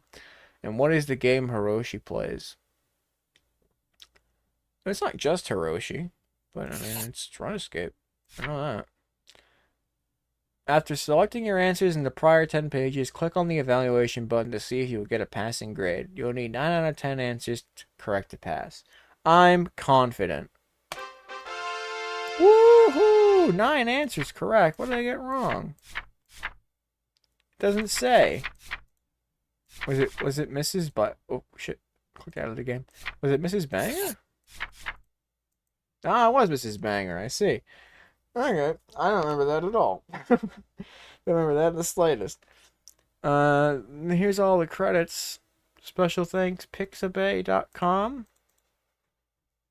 Good for them. Good enough. Okay, well, I can't go any further. How do I... Alright, well, hey. That... Gold medal or something? I don't know what any of this is. But, okay, well, I mean... This was fun. It was fun. I'm glad you had fun. There's extras, there's bloopers. Wait, hold on. Beat Phucker? I got this. Well, there's bloopers! Wow, look at them go. I don't remember who oh, right. What the fuck is going on? What the fuck is happening? Okay, there's oh, it's the Moonlight Dance, of course. Bocelli Cream. Whoa. Is that the statue they were looking for? Wow. It's like the DVD screen. Hit the corner, come on. Aww. You got Switcheroo from Phucker. Oh, wait, Phucker in the Woods. Oh, okay, I see. So those were this is the other one from the first section. Oh! Words! I don't see his tractor here. Just this red piece of shit. Oh! Wow, it's this guy. Was this the kid that we ran over? It's me, Hiroshi. That's Hiroshi? What? Oh, it's a blooper, I see. The wrong person. Ah, funny. It's a living. This is a stairway that we've been here already. Hey, Janet, what's going on? It's a living. It's fucking terrible. Alright, what about bounce? Oh, another. Oh. Whoa, is that Pitbull? Wow. Oh, it's right. Hey, Hiroshi. Fantastic. True Terror. I want to know what True Terror looks like. Oh, this is nice. Oh. Want some Pocky? You can have some Pocky if you want. Ah, I didn't want it. Phucker. I beat Phucker in the novel. I played it. I don't see his car here. It's this red piece of shit. I remember this. Oh, wow. Look at him. Man. It's a living. Oh, he's living on a banana. Ugh. Oh, he's holding a banana peel. Real, I can't move. Wow, what a disgrace. Good times. And finally, sneak attack. How is this? Oh, it's the forest. Hey, is that it? Oh, whoa, he's over there. Is he gonna come over here? Pocky! Come on, come from the ceiling now. Come on. Come on. Come on. Eat it. Fantastic. Find the kiwini in the woods. Find the millennial corn. Wait, what? There's like extra things. Concept art. There's like stuff I didn't find. What? Oh, there's Sakura. Nibelheim. Orc Master Origins. Yeah. Oh. I don't like that. I'm the perfect male specimen. Daenerys' schoolgirl cosplay. 10 out of 10 anime boy Junpei. Yeah, he's pretty nice. Hiroshi's pubic hair beard. Yo, that looks pretty good for being made of pubic hair. I'm not gonna lie. In the Moonshine Operation. Okay, hold on. Is there like secrets? Hold on. Okay, hold on. I'm gonna go back to the novel at least. I wanna go back to like wallpaper. I click on the fucking National you steal. There's wallpaper. That's terrible.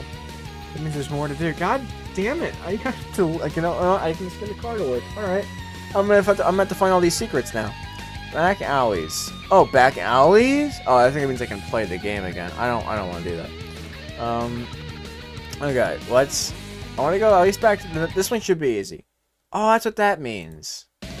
Where it says kiwini, zero, corn cob, buckshell, but that's what that meant the entire time. Okay. So I need to find a bookmark, so this should be easy.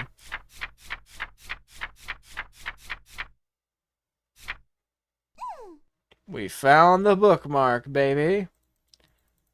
I'm assuming there's only one. I'm just gonna assume there's only one. Alright, let's see what that guy does. Yeah, that was the easy one. Extras, bloopers, you get roiding up. Oh, look at us, we're roiding up. Time to get juiced. Yeah. Whoa, it's going in. Wow.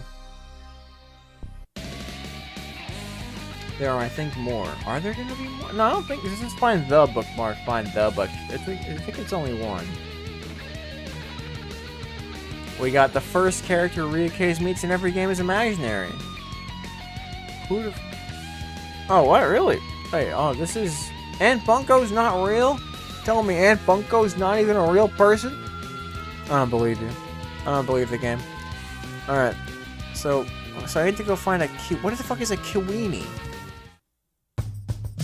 Is there a kiwini on the screen?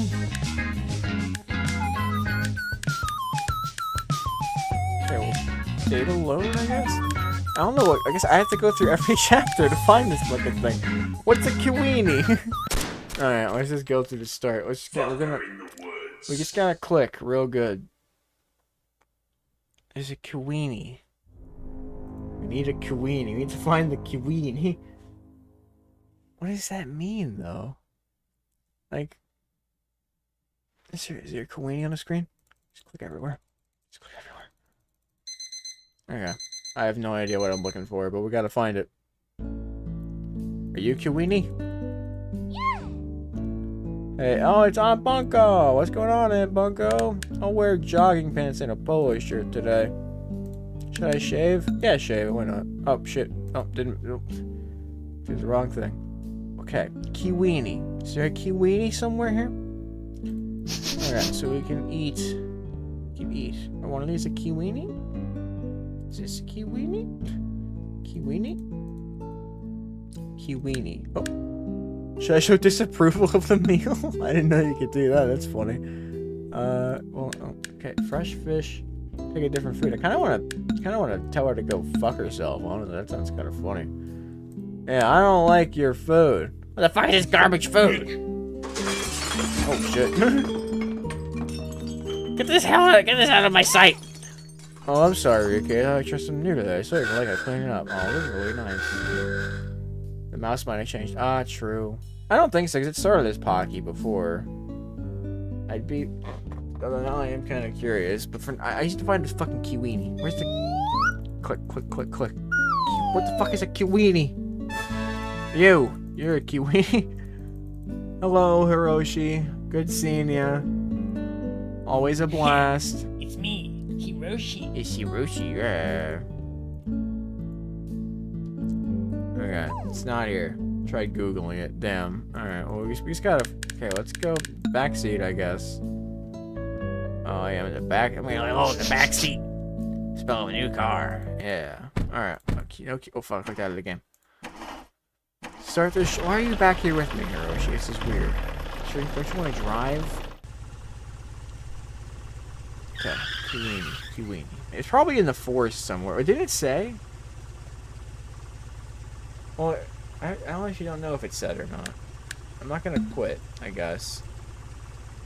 I feel like it would have said where it would have been. Whoa. Alright, then he like does that. Passes out. Yep. Take control. Yep. Yeah, we're okay. Everything's fine. Get up. Go on. Over there. Come on, silly guy. Everything's fine. Kiwi. It's not even like they showed it. Okay, chapter 2. I don't see Kiwini here. Half off, all in. Okay, we gotta find it. Oh, I'm gonna go back to the title because chapter 1 didn't have shit. Did it specify at all? In the woods. Is it in woods? So I just need to find it. Alright. Let's keep going. Wait, no, I didn't want a game start. I wanted to go back. Hold on. Thank you. There we go. I wish there was a way to speed it up, but for now, I guess we'll just click through everything some more. I want to know what these bloopers are in these pictures. Welcome to school. None of these are Kiwinis. I feel like it'll be pretty obvious, right? It has to be. Hey, principal. How's it going? Any Kiwinis in here? I don't see any. Hey, Taruko! What's going on? They were so nice to each other, but in the beginning.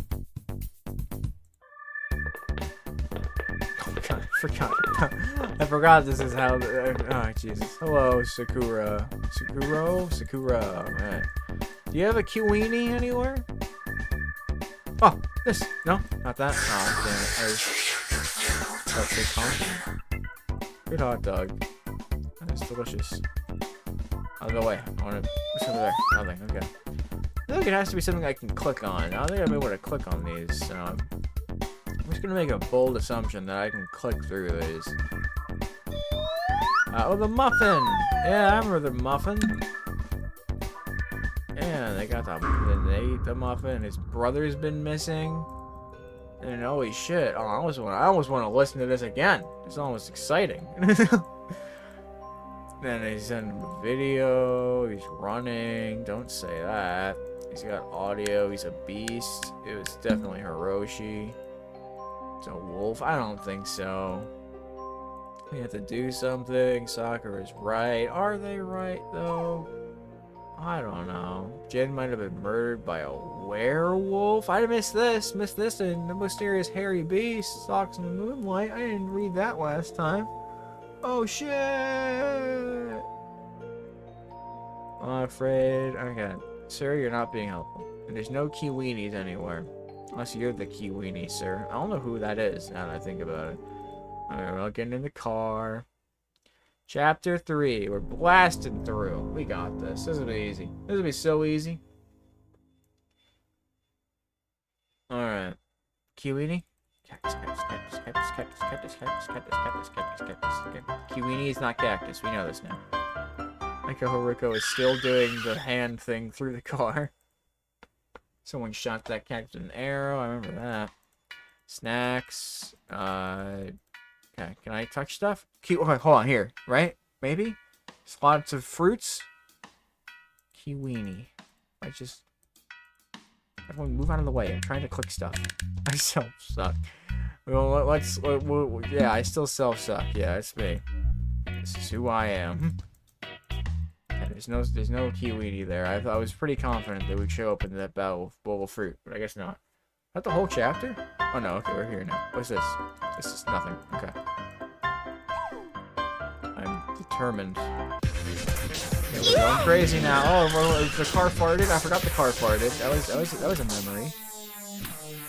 Oh no, the car's on fire. Of course. What's up, guys? Hero Mobile's Requiem. Game time. True. Just wiser words never once spoken. Where's this fucking Kiwiener?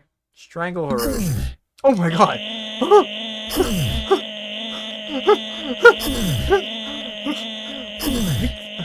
Are you just killing him?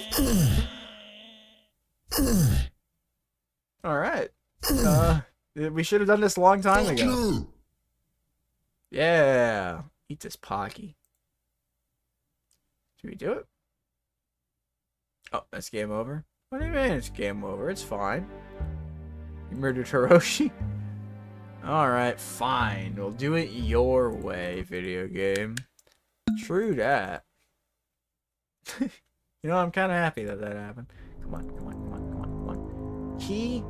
Kiwini. What the fuck is a Kiwini? Is it something here? Is that a Kiwini? Oh! Some sort of potato chip? What is that? I didn't read what it said it was. It's a Kiwini! We did it! This babe will have me a fortune at the pawn shop. I best keep it a secret from everyone else or they turn on me and steal it. Yeah! Alright, bye game. Alright, let's unlock them all. Let's unlock them all before we check them all out again. Alright, so next we have to find a corn cob in the gulag. So where were we able to click on stuff in the gulag? I don't remember at all. So I guess we're just going... I see, like it says Ryuka's trapped inside the abandoned. Is there a way for him to escape? I don't know. Just do a new one. We'll just go through it. I'm okay with going through a trip down memory lane for a little.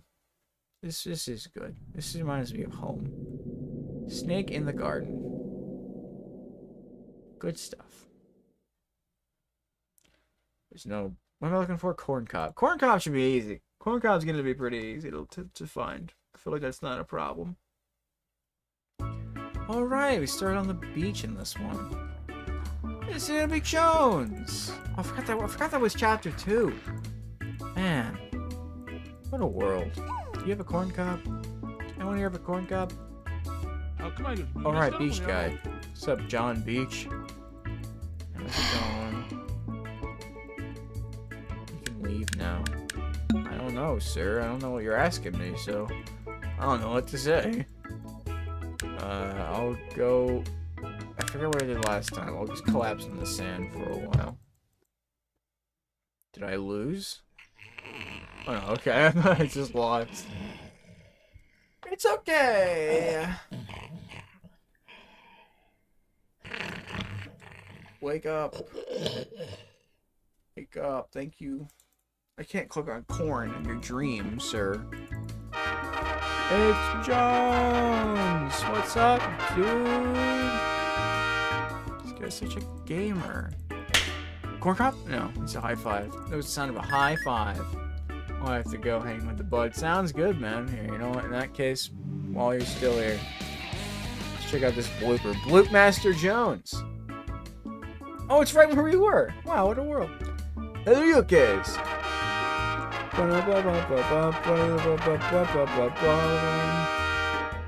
Hey man, it's me, Professor Jones. I'm the, Oh, sorry, I forgot my line. Sorry. Jones, you're fired. Oh, silly you. It's okay. Oh, bird. Bird, Pocky. Pocky bird. Great. And now let's take a look at the concept art. Rising Rookie. Yo, Haruko's got the soccer ball. Oh, you. Oh, Bloop Master Jones. Alright, well, I'm gonna hunt these down. Or actually, yeah, I'll hunt them down. I'll hunt them down. I won't look at them until, I guess, Wednesday. I think it might be Wednesday. I'll save them. Save them for a special occasion. But you have a fantastic day, man. Take care. This is great. I bet you... Oh.